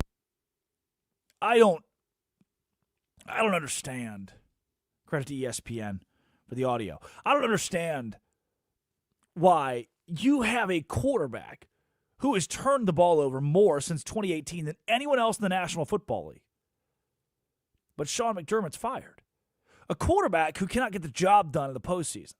Who, look, the one time 13 seconds playing Kansas City, we changed the overtime rules because of Josh Allen, because of the Bills. We realized it's kind of a stupid rule. Josh Allen didn't even have the ball. And what could he have done about those 13 seconds? Josh Allen just isn't Patrick Mahomes. You could argue Josh Allen statistically, though he beat him, is not Lamar Jackson or Joe Burrow, a healthy Joe Burrow when he has an offensive line. You could argue those things. Are they true? It's worth a debate. But you fired Sean McDermott, and the entire league, who hates C.J. Stroud now, they're questioning. I don't know. Sam Darnold turns the ball over a lot. The league says, Lamar couldn't get it done this year. But Josh Allen, he's become this coveted, this shrine for NFL fans, for journalists, for analysts, to go coddle, to give him a hug and say, it's all right, Josh. They're going to fire your coach. You don't have to worry about it. We're going to save you, big guy. I think the real guy who should have been fired is not Josh Allen, though. He's not the true scapegoat. Brandon Beane, who was promoted to president of football operations, is the guy I point my finger to and say, the guy you promoted, that is the guy. That is the man you have to look at and say, here's where it starts. Here's where the shortcomings begin. Beane has failed to put quality draft picks around Josh Allen, has failed to put a strong core, a deep core of wide receivers around Josh Allen. Even I, not a hater, but a Josh Allen dissenter, will tell you that offensively, though he's been given a good team, good offensive line, no doubt, good run game, no doubt, the pieces around Josh Allen are not, listen to this, Super Bowl pieces. Allen could be a Super Bowl quarterback, and maybe as he's 29 years old, the window's still there. The window of his prime is still there. He can still get you there. But I do not think Sean McDermott was the issue. It's the Beane guy who has failed to draft well. And not only that, has gone on local radio stations and berated hosts saying, oh, everybody thinks it's fantasy football. They all believe it's fantasy football. All these other GMs in the country think I can just go grab whoever I want, all these stars that I want. Nope, I can't. My job's hard. My job's too hard. I'm doing everything I can. You don't get it. You don't understand.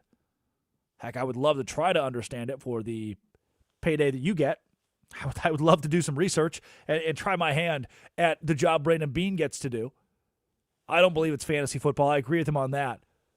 But to go on rants to say that you all just don't understand, I'm doing my best over here. We can't have elite receivers if we want an elite offensive line. We can't have it all. You can't have it all. I mean, you can. That's kind of how the Chiefs built their dynasty, was having it all. And now McDermott is 51 years old. He was, 42, 43 when he was hired in Buffalo? And he's got years left. What this tells me, that's pretty awesome, by the way. Like Bieniemy coming back to the Chiefs. We know Bieniemy is not the next head coach of the Chiefs. But in the next 2 or 3 years, when Andy Reid says, I'm done, Patrick Mahomes is going to have a pick. I mean, the pick of the litter across the league to say, I want that guy, or that guy to be my head coach. And McDermott is another list in that category of, who's the next big name that a franchise gave up on? The next big name that an owner said no to that can help somebody else win and win now. Mike Tomlin to John Harbaugh, now Sean McDermott. Those were 3 names 6 months ago that were massive in the NFL as head coaches. And they've each been fired. McDermott gave a statement to NFL Network on Monday. Nearly a decade, he says he's had to wake up every morning. Had the opportunity to wake up every morning as the coach of the Buffalo Bills, which is a gift. Proud and humbled, poured his heart and soul into winning football games and making a positive impact in his community. I can only hope he gets to go to a warm weather team at least for a little bit. Get out of Buffalo. But he will be an instant candidate for anybody in the National Football League who wants to win today. An instant candidate in Pittsburgh or Baltimore. How fun would that be? Sean McDermott, the head coach of the Baltimore Ravens. And there's Beane, who's the general manager and the president now, who can't build a roster. Not good. Not good. This Buffalo Bills update, is sponsored by Robinhood. Do you expect more from yourself? Expect more from your money? Get started today at Robinhood.com/yourmoney. Sponsored by Robinhood. Robinhood.com/yourmoney. Coming up, are you ready? For the idiot of the day. Bang! Let's do it. This is the Drake Toll Show.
She just caught the Jamestown ferry. It's not a hot day, January, like she said it'd be if she ever left me. A case of gone was all she carried as she got on the Jamestown ferry.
Let's go.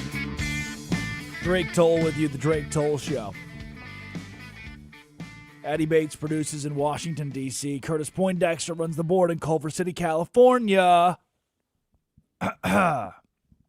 Indiana. 16, Windiana. National champions, 27-21 over Miami last night. Eric Bieniemy hired by the Chiefs.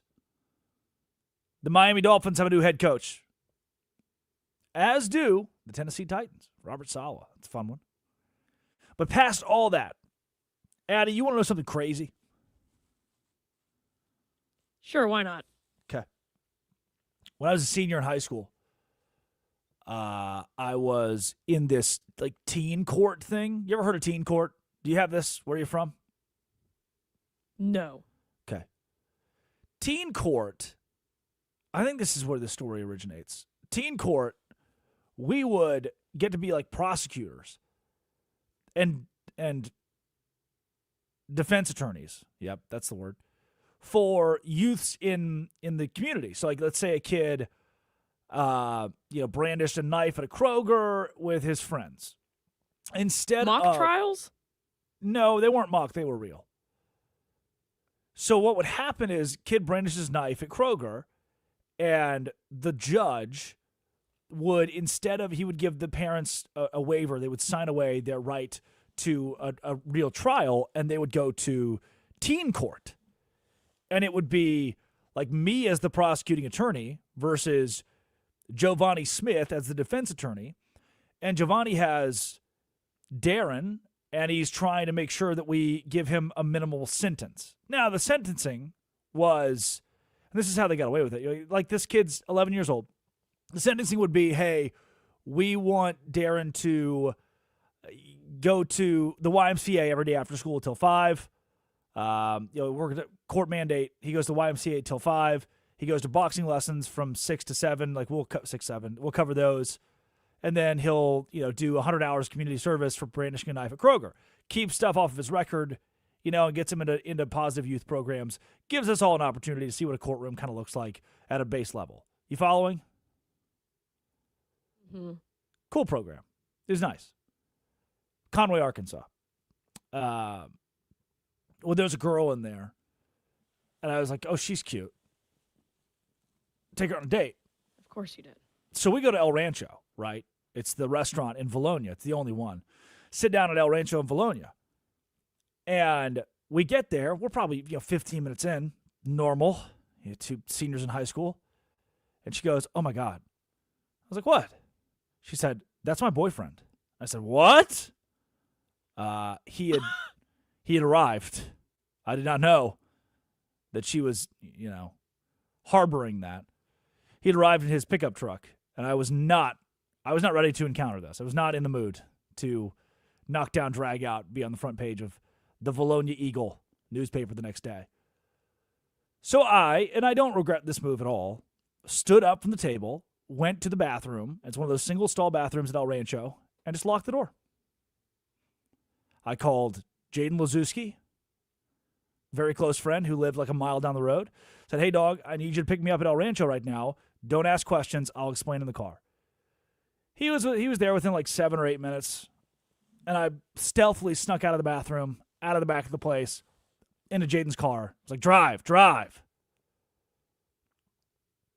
That was crazy. Did she know it was a date? Yeah, no doubt. Are you sure? No doubt. 100%. Tumultuous time for her, apparently. She was nice. I don't know where she is now. Probably somewhere. She's probably. Did you ever get your ass kicked? She's probably listening to the Drake Toll show as we speak. And that guy is probably still plotting my demise. I mean, little did I know, She did break up Aren't with you him. like 6'4"? Yeah, I am. Couldn't you and you hid in the bathroom? Yeah, I had too much to live for. I don't know this guy. I mean, most people have What about guns now? in small town Arkansas. And I don't want to die. B, I really don't want to go to jail. I don't. I had a scholarship to go to Baylor. I was doing a lot of, Why would I be talking about Baylor? I had a future. So I just went to the bathroom, locked the door. And look at you now, alive. Better off for it. At 7:46 in the morning. 7th grade, Brady Byram punched me. I thought we were friends, too. Maybe 5th grade. Somewhere in there. Because I wrote a letter to come to find out what his girlfriend, Hannah Montgomery, big UT fan, by the way. Welcome. So at recess, Brady, I was probably at 5th, 6th grade, I was around 5'11", 6 foot. Crazy, I know. He was maybe 5 foot, and he punched me. Jumped up and punched me one day. And then as soon as he punched me, he ran off. And I cried in the principal's office. But I can tell you why I cried. Very manly reason. My father had told me when I was very young, if ever someone was to punch me, hit me, attack me at school, I would only be in trouble if I didn't punch, hit, attack them back, which I could not because Brady had run away. So, hello, CPS. I tell the principal, she's like, why are you crying? I was like, I fear for my life. I fear my father will be very, very angry when I get home because I did not fight back. And the principal was like, well, you're not supposed to fight back. That's like the whole thing we tell you not to do. It's like, yes, but my father was very serious about this. And if I did not punch him back, therefore I will be in massive trouble when I get home. So I can only imagine the principal called my dad. I was like, hey, we have CPS on the other line. You want to go ahead and walk this one back? Which he eventually did. So what I've learned from these two stories, what I've gathered, you hid in a bathroom. Yep, no doubt. And you cried because you couldn't fight back. So Drake told a wuss? Yeah, I mean, people are saying that. People are saying that I'm a lover, not a fighter. Wow. But I think in one of these situations, there's just nothing I could do. I was stuck. Wait, so yeah, did he punch you because you wrote like a letter to his girlfriend? Yeah, no doubt, 100%. Okay, so wuss and a homewrecker? Drake Toll in both of these stories? There is a commonality between both of them, yes. I guess if you break it down like that, no doubt. Wow, I'm looking at you very differently now. Do I get bonus points for that? Keep in mind, I was probably 12 in one of these stories and 17 in the other. Well, it's not that I'm that far removed from either of those ages, by the way. My frontal lobe only developed 12 now? last Saturday. So, and I feel like I've had too many beers in my life for the frontal lobe to still be developed at 25. I don't think so. Which segues into, what if I am the idiot of the day? Idiot of the day. Thank you, Curtis. Idiot of the day number 1. The Bills PR team. This is awesome. Yesterday, they posted a graphic. Bills make it official. Sean McDermott is out. The Buffalo Bills announced, this is on the graphic, that Sean McDermott has been relieved of his duties as head coach. First sentence of the actual quote from the owner, Terry Pegula. Sean has done an admirable job, aye, Captain, of leading our football team for the past 9 seasons. Yep. Admirable is what they're looking at. Admirable. Spell it. Spelling bee. They said admiral, as in like the guy who rules the seas. 5 words in to the you're fired. Admiral is their typo. Bad. Very good way as the PR marketing team for the Bills for someone to get really, really reprimanded for making the ownership look bad. If there's anyone you don't want to make look bad, it's the ownership of your organization you work for. Bills again, maybe? Idiots of the day. The Bills fired a coach from Super 70 Sports with an 83-33 record over the past 7 seasons. Who the F they think is available? Who's better than that guy? Are they going to hire the ghost of Vince effing Lombardi? Can't say the F words. FCC. Yeah, I don't know, man. 83-33 over the past 7 seasons. Fired? What happened to the game that I love? Lastly, this one's awesome. This one's so awesome. Drewski is a popular content creator. Did a like a Righteous Gemstone spoof of the money laundering megachurch pastors. Not your pastor. Your pastor's great. If you attend mass or temple or church, this is not about you. This is about the money grubbing ones. And he posts this video that's a minute long, making fun of the guys who are like, oh, I've got a Rolls Royce. I drive it all around town because, God gave it to me. And a pastor, this is so crazy, a pastor in the country saw the video and thought, I think he's making fun of me. I think this is about me. So on Sunday, decided to respond to a video he didn't have to respond to that wasn't about him. Here's what the pastor had to say. There was a video that came out this past week with a few 100 million views. And some people were trying to link it to me. And so I watched the video. It was hilarious. It was funny. It was all this stuff. How you feeling, Pastor Mike? I don't even know really what happened. Because I've been off of social media. I had a few people tell me what was going on. I was like, that's crazy. I don't even got a Rolls Royce. What? I didn't know. Like people AI in pictures. Awesome. He is wearing in the video Dior jacket. Would love that. Give me that in my life. This is just a note to everyone in the world that exists here. That if you see a video making fun of X thing, X group of humans, that doesn't quote you or call you out at all, you probably shouldn't admit guilt by saying, I saw a video and it looked like me.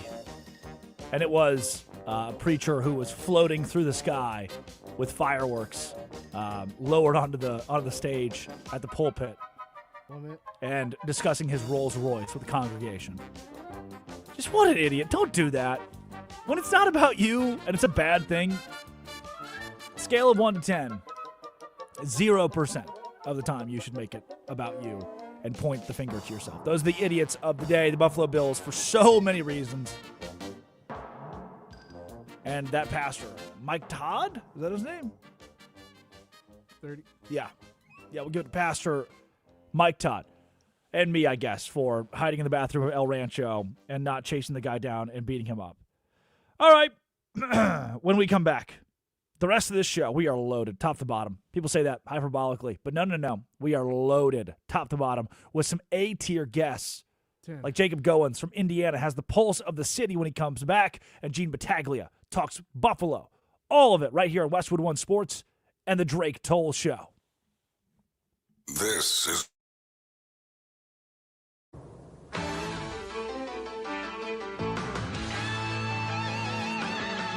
it's Monday night and we're ready to rock. Time to catch all the hits, the bangs, and the blocks. It's the game of the week that's coming your way. Minnesota invades San Francisco Bay. We gotta get ready. We gotta get right. The Vikings and Niners get it on tonight. So get ready. I mean, get ready. Are you ready for some football? A Monday night party.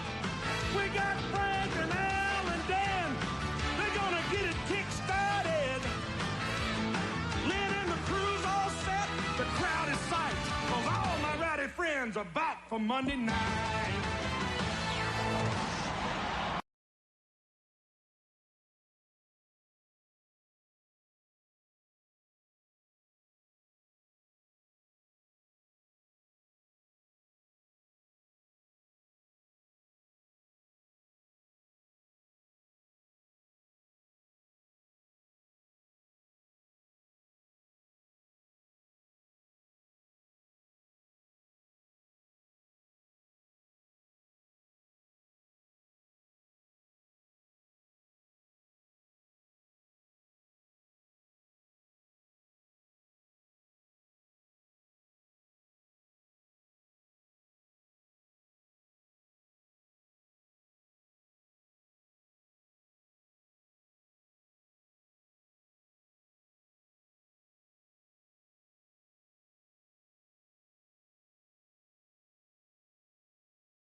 Well, when I was young, my mama read me nursery rhymes beside my bed. And though they sounded mighty fine, they made no sense to me.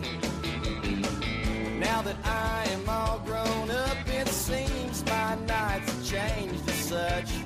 So I went out and made me up a nursery rhyme for me. It goes bar light, bar bright, first bar that I see tonight. Wish I might find someone to hold me tight. Hey, diddle, diddle, the man with the fiddle and the girl sing along with the tunes. Just one more dance till you turn out the lights and you can shut down this saloon. You know, I never understood how a big old gal could raise no kids in a shoe. And any old jack goes jumping a candle needs to find something better to do. And a rub-a-dub-dub 3 minute tub sure sounds kind of funny to me. So I made up a honky-tonk nursery rhyme and it's the only one I'll sing. It goes bar light, bar bright, first bar that I see tonight. Wish I might find someone to hold me tight. Hey, diddle, diddle, the man with the fiddle and the girl sing along with the tunes. Just one more dance till you turn out the lights and you can shut down this saloon.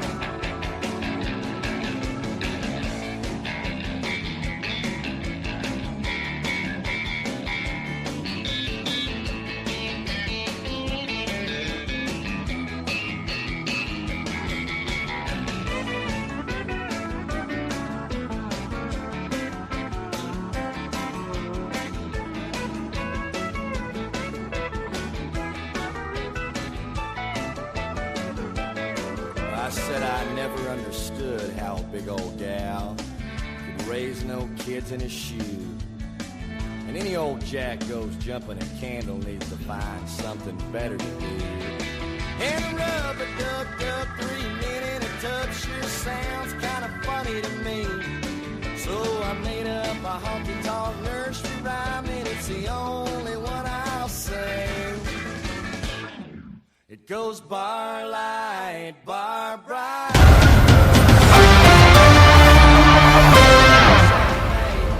Wish I might find someone. And if I was smart, I'd probably retire. Then I'd really be a story. But we need the money. I don't know if I'll have a beer in the tilt chair. I have one after the game. There he is, Curt Cignetti, the Indiana Hoosiers national champions, proving you can do it too. You really cared in the SEC, but the SEC schools will be chasing what Cignetti in Indiana built. The James Madison kid, walking in and in year 2, taking over college football. Drake Toll with you. Westwood One Sports, the Westwood One Sports app. This is the Drake Toll Show. And I woke up today, and I remember that I have not paid a speeding ticket from Itawamba County, Mississippi. And I was due in court at 9:30 this morning. But I just, at the buzzer, found out I can pay it online through like a myriad of several links, and I could have been scammed, but I tried, and I have the receipt to prove it. And so I'm not going to prison. I don't have a warrant against my arrest. But it was a stressful part of my day. It wasn't good. I didn't enjoy that. Like, the horrors of the world are still there. There are still bad things, inconvenient small things that exist. But at least for today, at least on January 20th, those have gone away a little bit. For guys like Jacob Goins, the host of Locked On Hoosiers, talking all things Indiana, he is the expert. Jacob, I'll keep it simple to start. What is the atmosphere amongst Hoosier Nation after winning a national championship 12 hours ago? Well, Drake, it's great to talk to you, my man, and it still doesn't feel 100% real, right, because it was such a long journey, and fans most of these fans, right, they had just accepted that it was never going to happen. You're talking about people who were in their 50s, their 60s, 70s. We had people on our live show last night saying, I went to Indiana in 1952. And it's like, holy crap, you really did think it was never going to happen, and now it has. I mean, it really is something that Indiana fans cannot put into words. The emotions just get them so fired up, and rightfully so, man. So they are super excited that they want more, and they are celebrating still right now as we speak as the sun comes up. I know Jacob was up late last night, and credit to him being up early this morning on the Drake Toll Show to give us the pulse of Indiana fans, the pulse of Bloomington. Jacob, I'm going to bounce around here a bit because there are so many. The line of questioning could go anywhere with how Indiana did. It's the novelty of how they did it in 2 years. I mean, who'd thought you take over Locked On Hoosiers and they win a national championship, right? It's like you take over Locked On Wake Forest and they win a national title, right? You're covering a team that no one thought would be in this spot. But I want to go to the rest of the country, to the SEC, to the schools that have fallen short, like an Ole Miss or in the last few years, an LSU. Why can they not replicate exactly what Cignetti and Indiana are doing? I think they're missing that coach. They're missing the dude that's got it, right? And we know Curt Cignetti does. When he walked in 2 years ago, he said, I win, Google me. Everybody was like, oh, that's awesome. That's so cool. But nobody really okay, maybe he does actually win. He won it. James Madison, he's fine. And, oh, he was under the saving tree? Whatever. We'll just look past that because everybody thought he was crazy, right? He steps in and he grabs a microphone at an Indiana basketball game. He says, Ohio State sucks, Michigan sucks, and so does Purdue. And it's like, who is this guy? I mean, he's old, he wears glasses, he makes weird faces, and it's like, okay, dude, just you wait and see what happens at Indiana football. But then he turns it around. And so I think those bigger programs, and, man, how mad is the SEC this morning that the Big Ten won its third national championship in a row, and it's Indiana of all places. I think those teams are missing that guy at coach. Brian Kelly clearly wasn't the answer in Baton Rouge. Lane Kiffin dipped to go to Baton Rouge. And I just think you're looking at some of those teams down there in the SEC. Florida has not been there in quite some time, so they're missing that guy. They've got better players. They've got more money. They have better facilities. They just don't have the dude as their head coach, and Indiana found not even a diamond in the rough. They found just some dude who loves to coach football, who's process-oriented, and wants to win at all costs. Charlie Strong. Like, the crazy piece of this to me, Jacob Goins, Locked On Hoosiers, joining the Drake Toll Show to talk Indiana National Championship winners last night.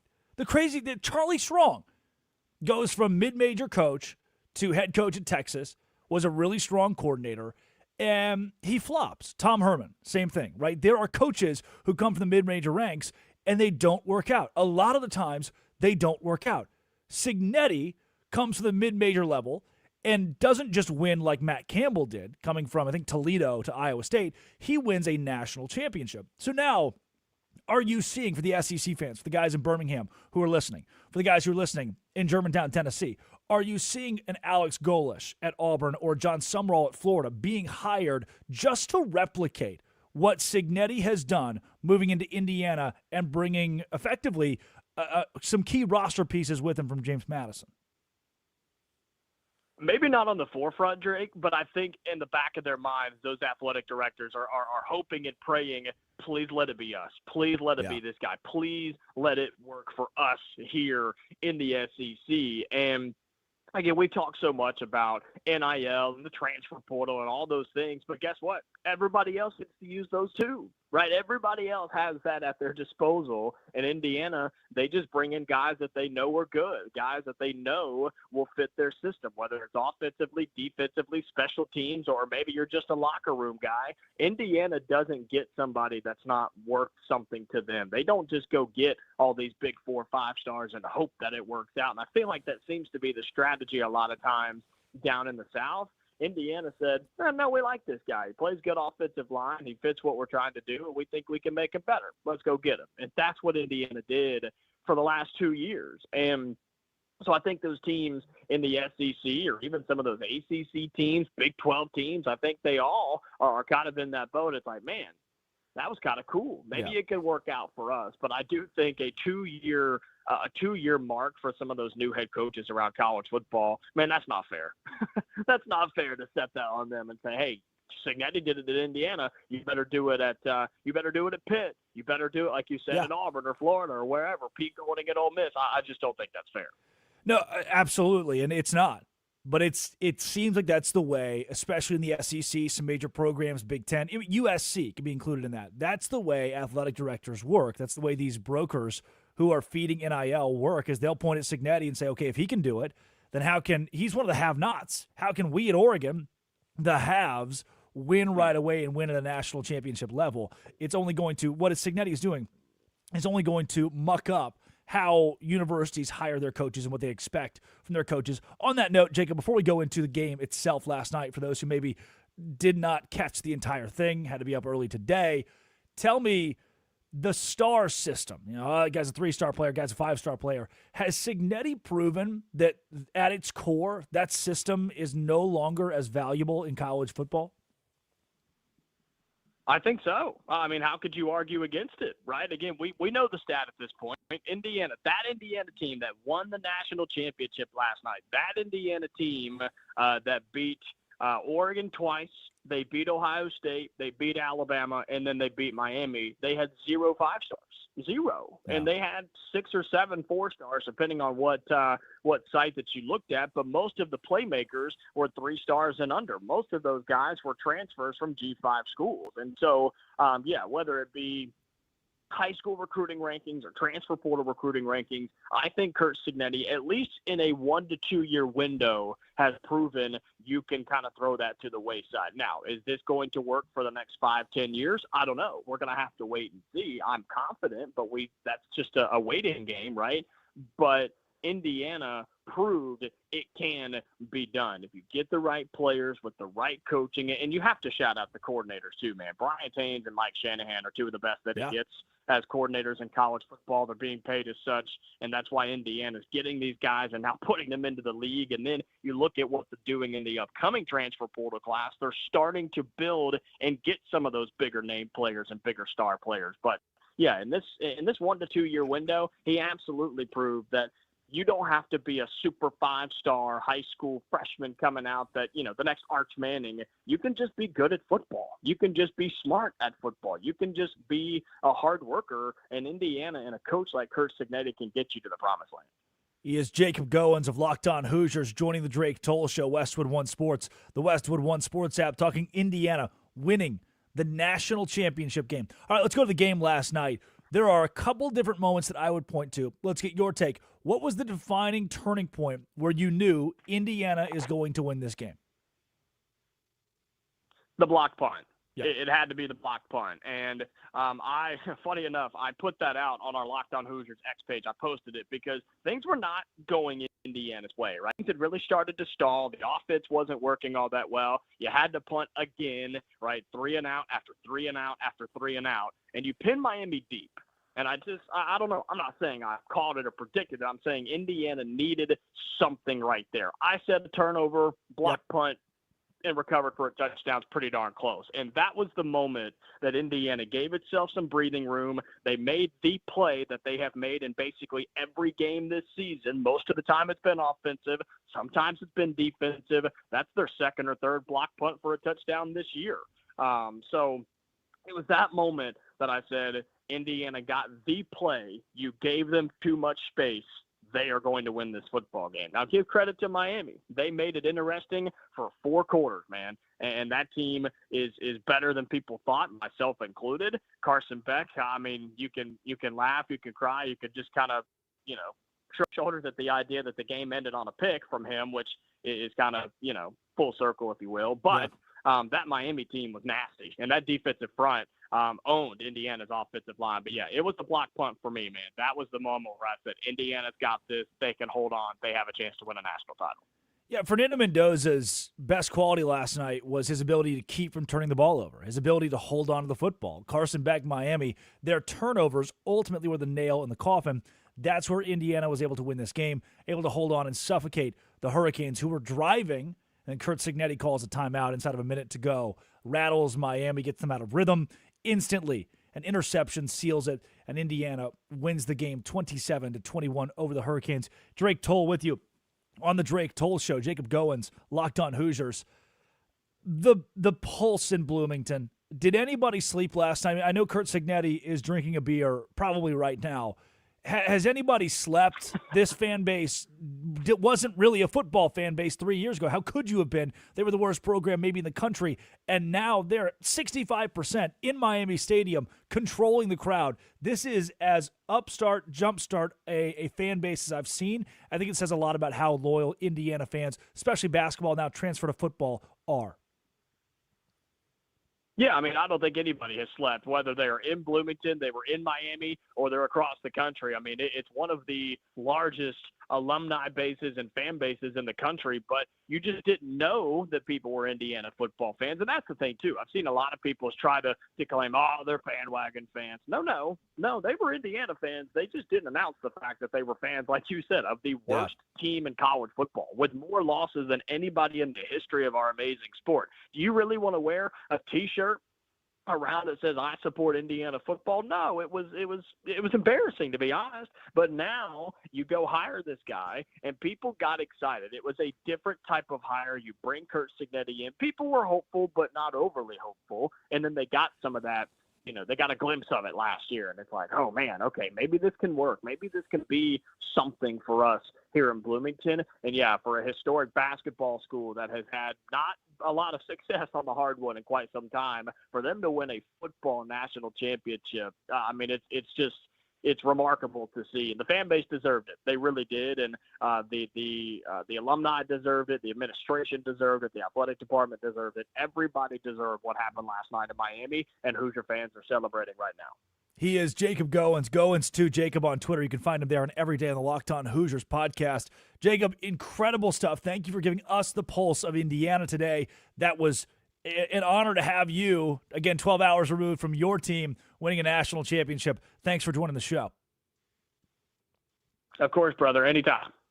Jacob Goins. Wow, man. Indiana football started in 1899. This is from Jay Tust.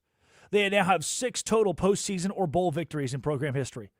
1979 bowl win, 1988 bowl win, 1991 bowl win. Again, they started in 1899. 3 bowl wins between 1899 and 2025. They had not won a bowl game since 1991. January 1st, January 9th, January 19th of 2026. They won 3 postseason games. They've won as many postseason or bowl games in the last 19 days as they had in 125 years combined. That is mind-boggling. Mind-blowing. When I say that this is like in 2 years the Browns win the Super Bowl, I mean it. This team was terrible. This program was terrible. But not anymore.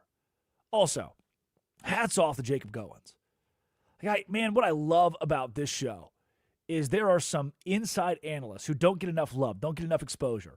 Then you call them up on the phone, you hear them talk about their school, their team, their program that they cover, like Jacob Goins, and the passion, the level at which they speak about that school, that program, these people, these teams, is just incredible. It's not a robotic, let's bring on so-and-so guest, and so-and-so guest, what did you think about the game? Oh, yeah, good defense, good offense. I threw the ball well, ran the ball well. Good stuff. We're excited. It's the raw emotion of the insider. It's awesome. Jacob Goins, spectacular stuff here on the Drake Toll Show. Westwood One Sports, the Westwood One Sports app. When we come back, it gets a little bit darker. Gene Battaglia joins the show. He is the expert on the Buffalo Bills. What are they doing in Buffalo? This is the Drake Toll Show.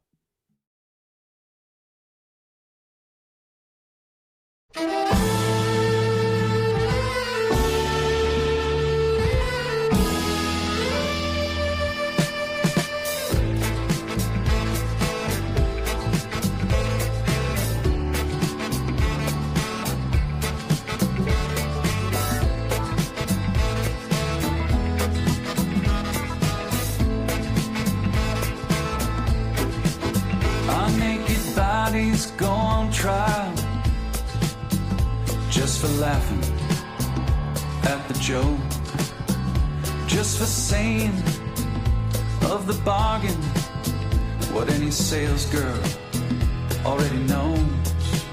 Most of us old men die at the firing line, just waiting for our number to be called.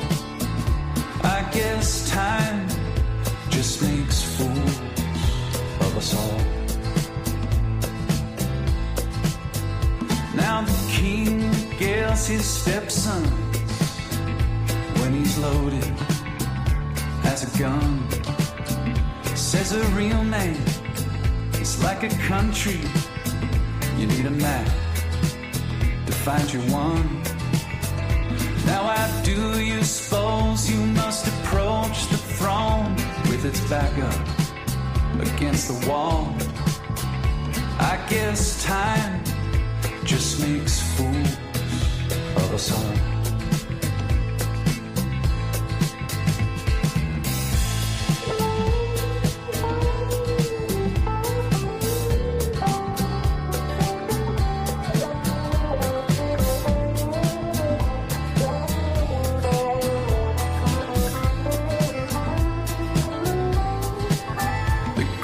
Minds of my generation, glad they conscripted in the war of defending any Goliath that would deign darken the door.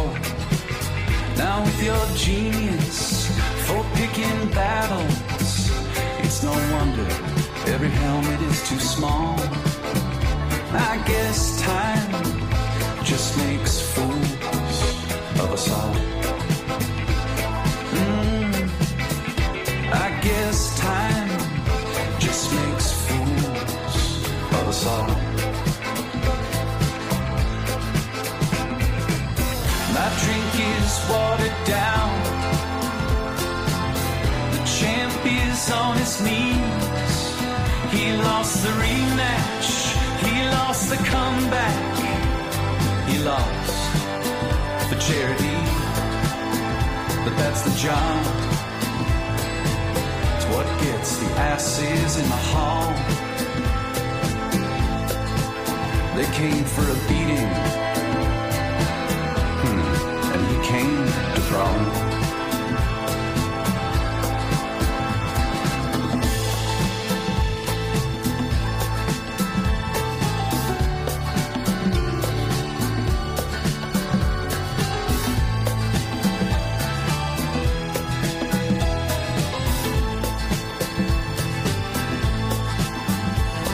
Serve your client notice that of all the young gods I have known, yours is easily the least famous to turn down the cover of a Rolling Stone.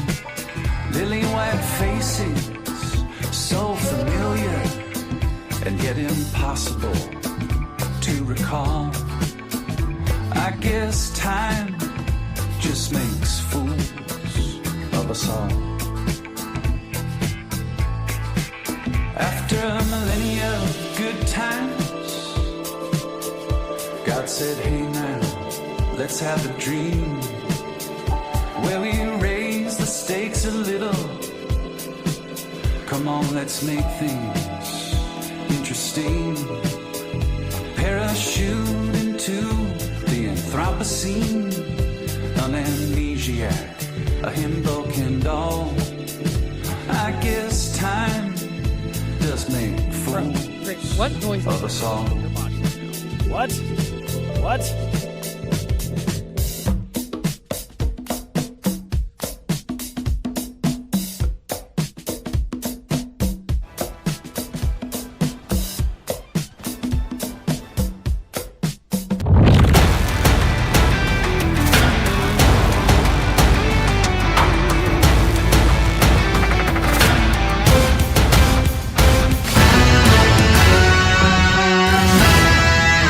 Drums keep pounding a rhythm to the brain. Good morning. Drake Toll with you, the Drake Toll Show. Westwood One Sports, the Westwood One Sports app. Indiana 27, Miami 21. Your biggest takeaway from that game is the Carson Beck interception that sealed it. Sealed it. Turnovers for Miami, the difference in a contest they could have very well won. Within 6 points to do so, still had the ball driving at the end of the game to go win it, and they could not finish. Fernando Mendoza, on the other side, he can take shots from the front, shots from the back. That's a guy who's a finisher, and that was the difference. That's what you bring to the office today. That's what you tell your office today, is Fernando Mendoza. Just that guy, number 1 overall draft pick on tap. That's the biggest storyline today, but it's right up there with the coaching carousel in the NFL. And now the local expert, Gene Battaglia, joins the Drake Toll Show. Host of the Sports Bar, 3 to 6 weekdays, The Fan Rochester. And Gene, you tweeted out something to the effect of, well, didn't see that coming. As the local expert, everybody surprised, it seems, by the move to move on from Sean McDermott. Yeah, we were all kind of blindsided, knowing that the possibility of change is always out there. And thanks for having me on again, Drake. This is stunning. It really is, because this is an ownership that, if you look over the years, they're always a little hesitant to kind of make moves like this. Drake, I think they fired the wrong guy, honestly. Like, when you look at the roster for the Buffalo Bills this year, you can make a really good argument that Sean McDermott actually did his best coaching job this year, because at wide receiver, in the secondary, in his linebacker position, the cover was kind of bare, and that all points to the general manager. So it's now on the GM to hire the next head coach. How? And Gene, your boots on the ground, and I understand. I'm gonna. This is a bit of word soup here, but I've been in situations where you're the guy in the market. The last thing you want to do is go on a tangent or a tear or some sort of fire and brimstone about a GM, an owner, an organization, because, man, they're tapped in. A lot of these guys from Pegula down are tapped in to what we're seeing in Buffalo, and they're tapped into the media there. So I understand I've had to be careful in my time in what I say and how I say it. You've been pretty clear that this is a move that starts with the wrong guy. Is that the sentiment of most Buffalo fans? Does this feel like a move that is void of the emotion and feelings of how Buffalo fans wanted this to go? Well, yeah, I guess the emotion and feelings, there's a lot of emotions and feelings. Like you go from Saturday night to the officiating is the worst in this league, and we could get into that. You don't turn the ball over 5 times. Sure. You'll probably win that game. But when you follow it up, 2 days later with this, it causes you to kind of reflect and think, wow, this was actually a franchise, Drake, that was one of the most dysfunctional. I just point to 17 straight non-playoff seasons, the drought we call it here locally. Yeah. And Sean McDermott comes in, and in his first year, he gets to the playoffs with a quarterback named Tyrod Taylor. So, yeah, they might have backed in, but nonetheless, they got there. Josh Allen doesn't show up till the next year. Josh Allen doesn't get the team to the playoffs until the following year. So Sean McDermott is a good coach. It's that fear of the unknown. Okay, you're making this move. What's kind of around the corner next? And when you're looking at Brandon Beane, the general manager, somebody that came in and orchestrated the move to get up, the trade for Josh Allen. But over the last year, he's challenged on our Westwood One affiliate in Buffalo, WGR, the local morning show guys who ended up being right, just saying, hey, you know what, there isn't enough at the wide receiver position. So the public image for Brandon Beane right now has taken a severe hit. That is the guy that Bills fans are directing their kind of anger to here, because what did Josh Allen really have to work with this season? He's throwing a touchdown pass to McCole Hardman, the play that changed the game, the Cooks play in overtime. Cooks is on the street, Drake, in November. You picked him off waivers. So in the end, what are you expecting if you're going out there in a playoff game, picking up 2 guys that were available to anybody in the month of November? It is. This is where I really wanted to go. The Brandon Beane conversation, because he's tapped in, he's listening, he hears the noise from the fans, he hears the noise from the media, and it's obvious from my chair he can't handle that very well. How disconnected is the move to promote Brandon Beane, a guy that the fan base has truly turned on, versus firing Sean McDermott? It's unbelievable that he got a promotion, Drake. And the parallel, and this is what has Bills fans worried. If you're here locally, you're probably also a Sabres fan, and nationally probably not. But you look at the Buffalo Sabres, they're a joke. They're the team that's tied with the Jets right now for the longest playoff drought. And one reason is, well, they had a general manager who just kind of knew what to say and how to manage Terry Pegula, but wasn't very good at his job. And if you're drawing the parallel now, the way this is going to work, before McDermott reported directly to the owner and Brandon Beane reported directly to the owner. Now that's not the case, where Brandon Beane is going to have this, there's going to be this layer, whoever the next head coach is going to be, that is not going to have the ear of Terry Pegula. Brandon Beane has the ear of Terry Pegula. Another thing, too, let me paint a picture for you, Drake. All these playoff losses over the years, whether that's 13 seconds, the home to the Bengals, divisional rounds of the Chiefs, I could just rattle them all off this year. Sean McDermott's not sitting in the box next to owner Terry Pegula. Yeah. It's Brandon Beane. So imagine those conversations when the game is on the line and you see this falling apart, and they all fall apart in some sort of way or fashion that's spectacular. And by spectacular, I mean not spectacular for Bills fans, but it's always interesting. That's Brandon Beane, So imagine what those conversations are like, and it's not difficult to figure out how this rift between the GM and head coach actually happened. Gene Battaglia joins the Drake Toll Show, Westwood One Sports, the Westwood One Sports app. He comes from the Fan in Rochester every afternoon, this afternoon included. Gene, what is next for McDermott? Because I see a guy that can contend right now with one of these major openings in the NFL. He's a guy that if your team needs a culture change, or you just want to kind of get things going and have that consistency, he will find a job in this cycle if he wants it. Cleveland should be doing everything they can. I would look at Arizona. Now, I thought Miami would be an interesting, but they went in a different direction. Apparently, Tennessee is going for Robert Saleh, but there's other jobs. I'm not sure Baltimore, that might feel kind of like more of the same for them. Yeah. But if you're not in the market for the hotshot young offensive coordinator, you just want somebody with experience that knows how to get everybody on the same page. The one thing that Sean McDermott has going for him, look at all the players, the past, even some present, that have come out on social media just thanking the coach. I don't know if that's something that happens in every market where a coach gets let go. So Sean McDermott's going to find another job somewhere, and it's going to be really weird seeing him in different gear other than Bill's clothes.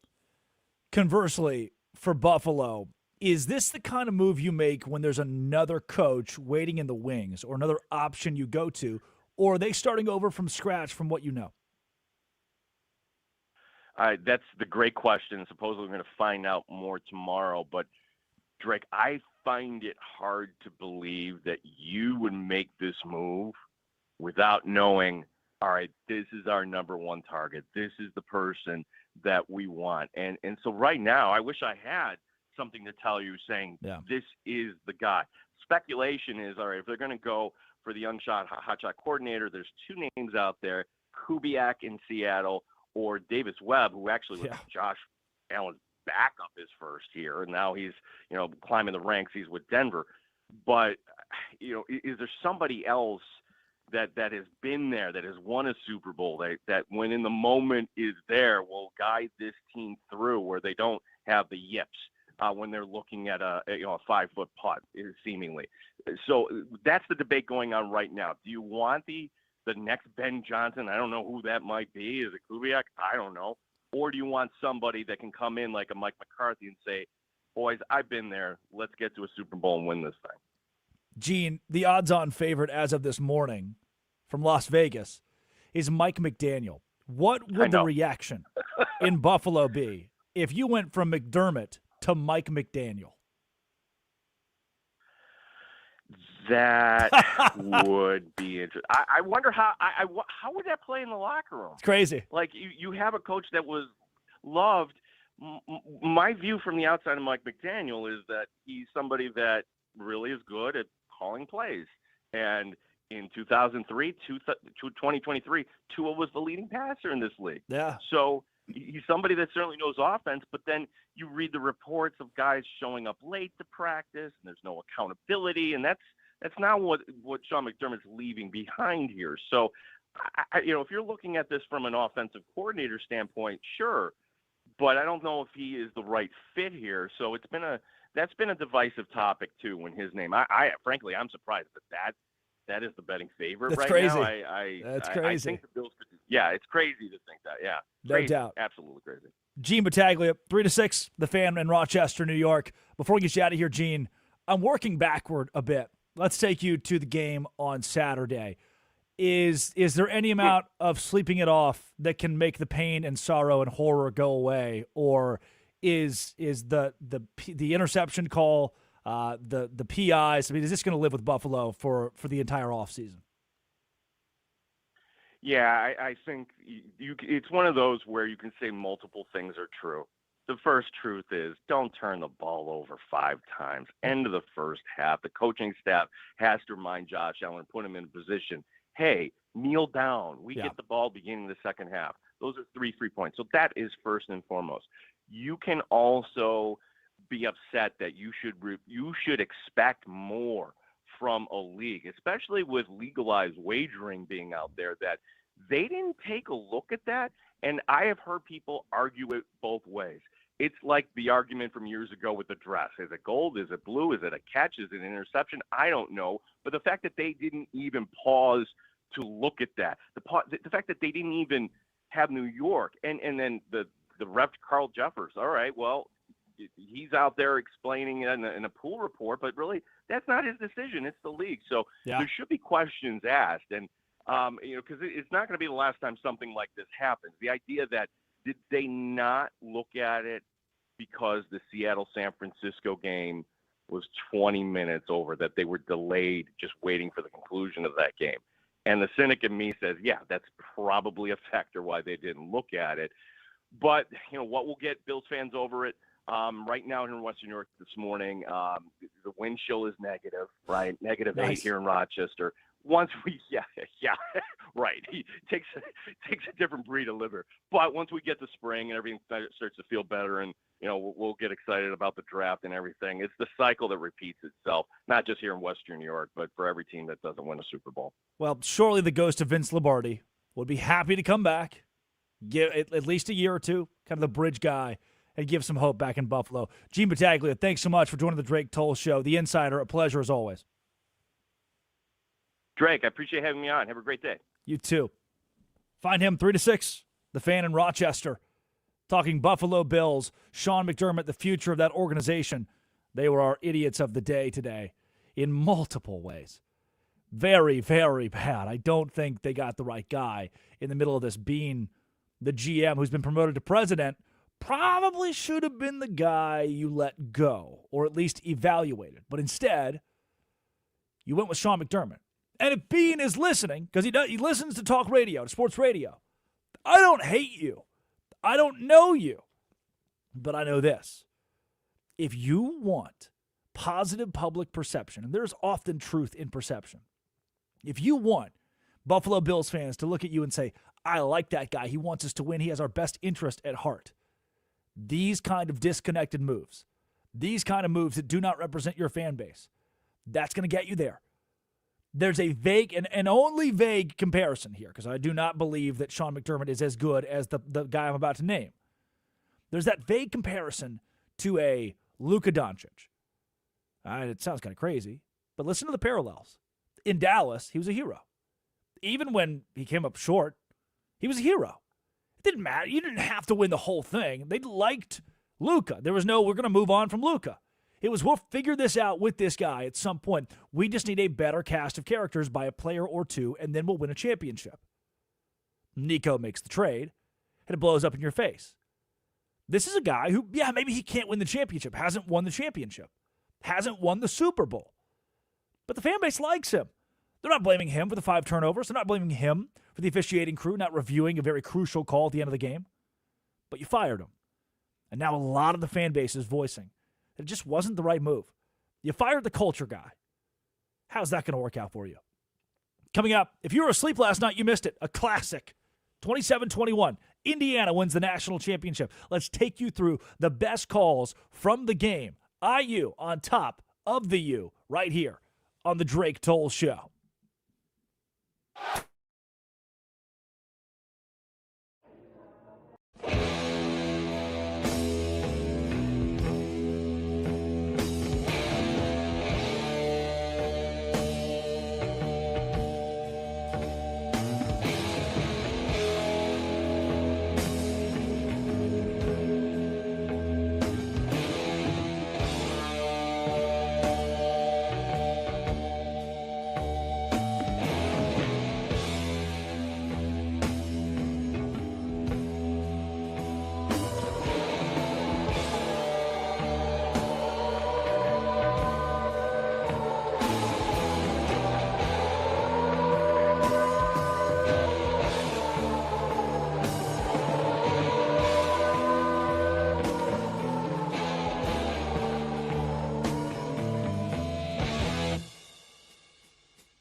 Gathered in their masses,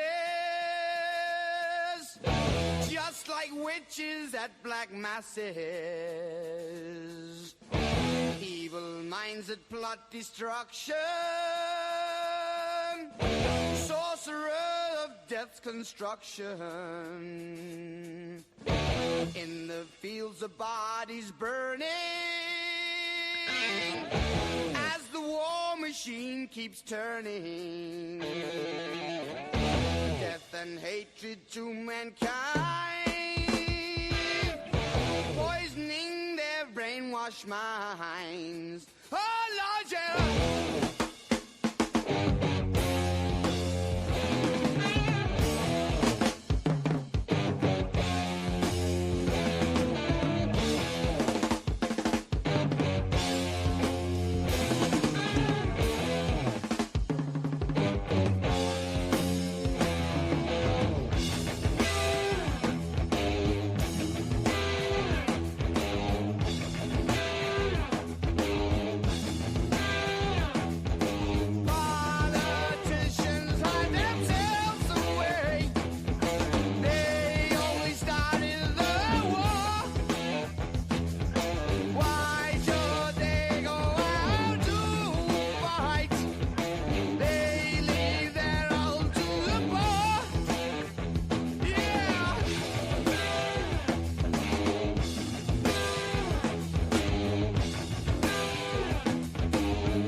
When darkness world stops turning,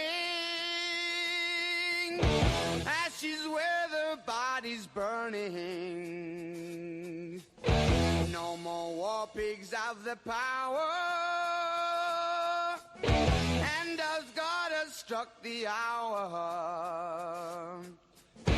day of judgment God is calling. On the knees the war pigs crawling, begging mercy.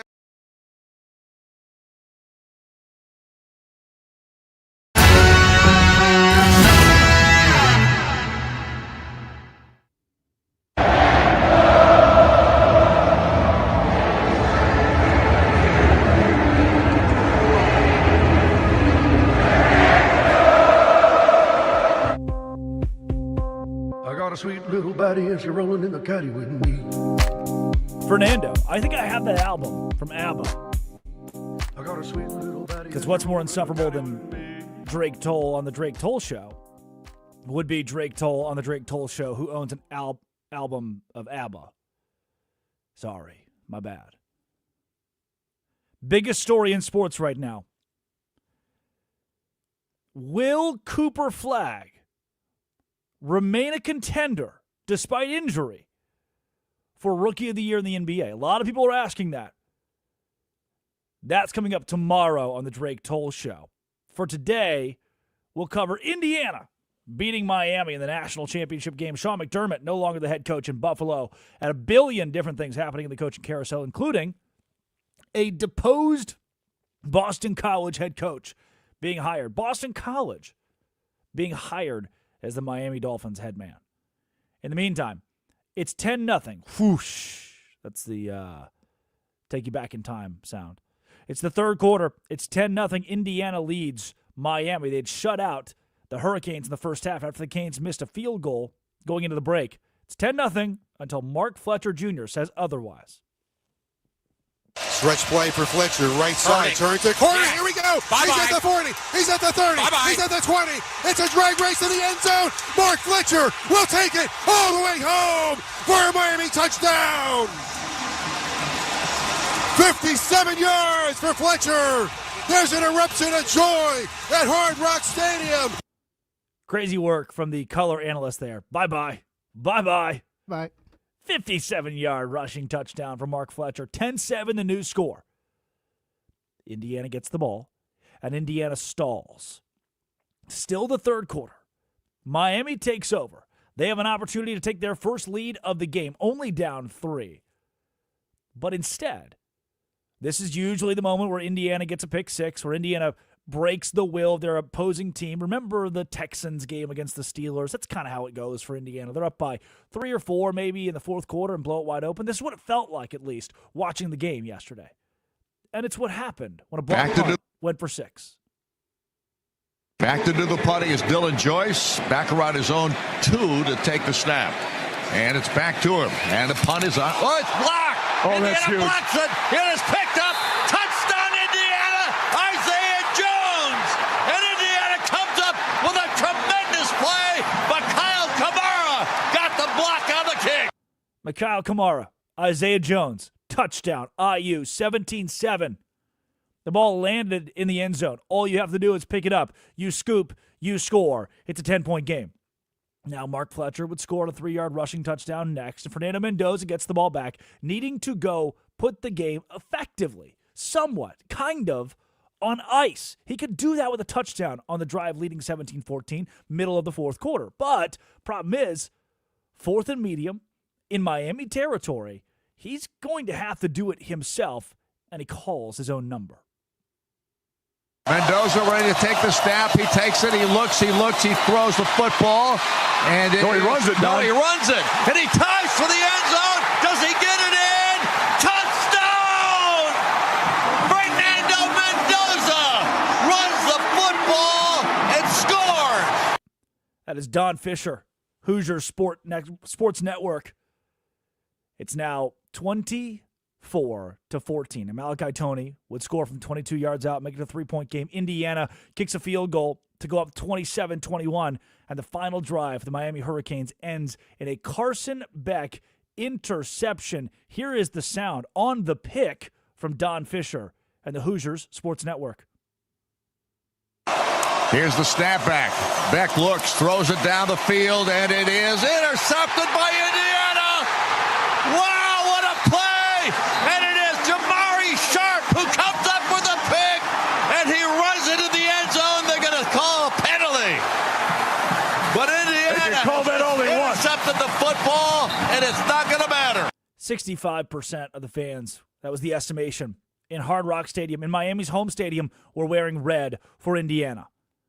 The feeling it must have been for Don Fisher, the radio voice of the Hoosiers, who has watched the losingest program of all time, up until Curt Cignetti got there, has watched that program, and now they have eclipsed glory. You would never have thought that Indiana would be the school to surge out of the forgotten ranks. 2 years ago, you didn't care about Indiana football. The only blip they had on your radar was when Tom Allen was there, and they were 9-3. Then 9-4 after the bowl game, because that bowl game, they were trying to win their first bowl game since 1991, become 10 Indiana, and it didn't work out. So they hired Curt Cignetti, the James Madison head coach, and now everybody in the country, from UCLA to Florida to Auburn to Oklahoma State, they all want to hire the mid-major guy so he can bring all of his mid-major players, do it the Curt Cignetti way, and win at their Power 4 school. They want to do it the Indiana way, and Don Fisher, the voice of the Hoosiers, had the opportunity for the first time, any man, woman, child, analyst, human sentient person, for the first time he had the opportunity to tell the world Indiana wins the national championship. Here's the snap, and this time they're just going to go down to the ground, and that will do it. And the rags to riches story for Indiana football comes to conclusion, and they are the national champions of 2026. What a football team! What a football team!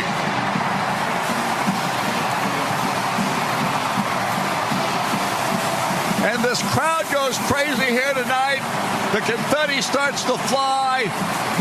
Mario Cristobal and head coach Curt Cignetti for Indiana came over, shook hands, and Indiana is going to walk out of Miami Gardens, Florida with a national championship, the first in its history, and without question, the biggest night of Indiana football's long history.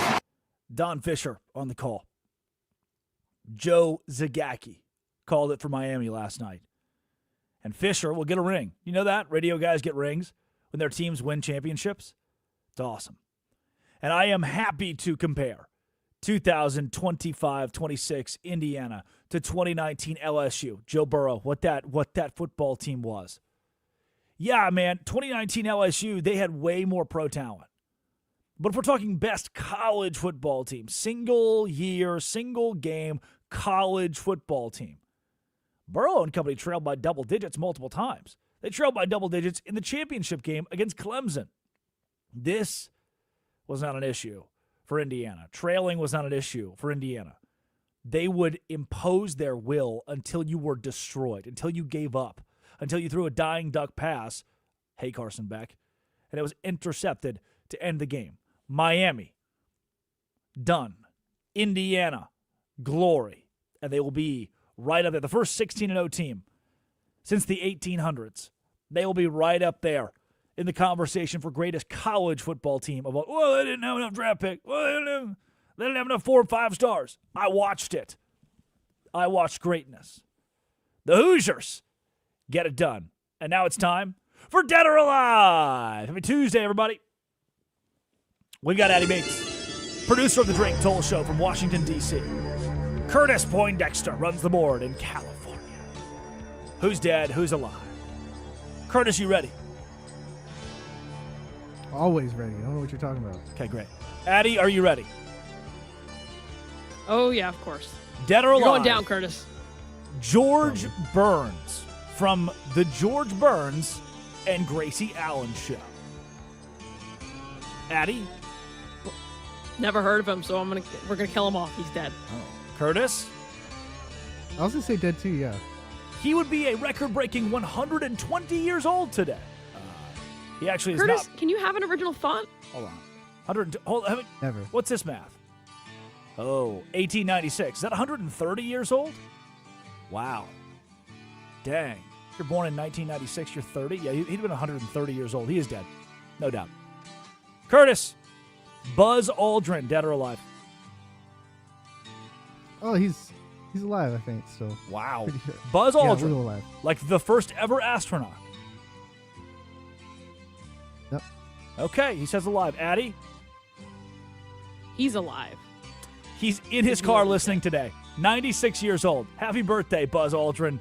He's made it this far. Pretty awesome. Never drive Buzz. Tom Baker from Liverpool, England, noted for The Golden Voyage of Sinbad and Doctor Who.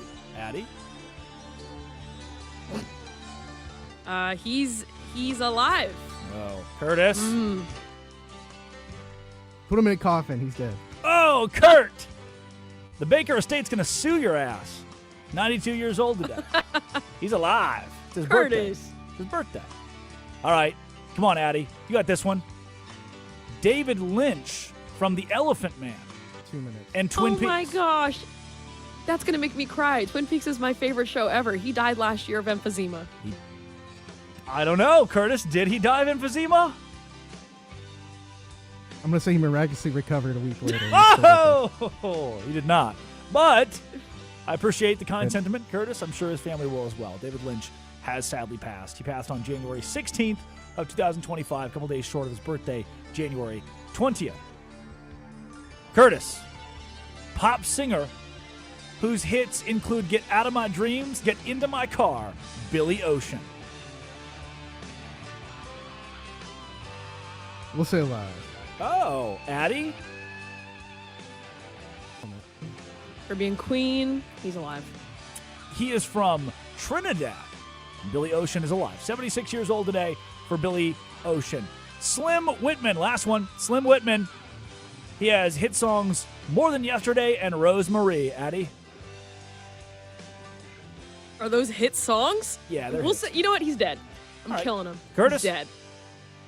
I'll say slim chances that he's alive, also dead. Oh, nice. You both got the last one. Yeah, he is dead. Died in 2013. Would have been 103 years old today. That is it for Dead or Alive. Curtis Poindexter runs the board in Culver City, California. Addie Bates produces from Washington, D.C. If you come back tomorrow from 6 a.m. to 9 a.m. Eastern Time, you will get the Drake Toll Show. We'll talk all NFL carousel and college football, a little more on the national championship. Westwood One Sports, the Westwood One Sports app. This has been, see you tomorrow, the Drake Toll Show.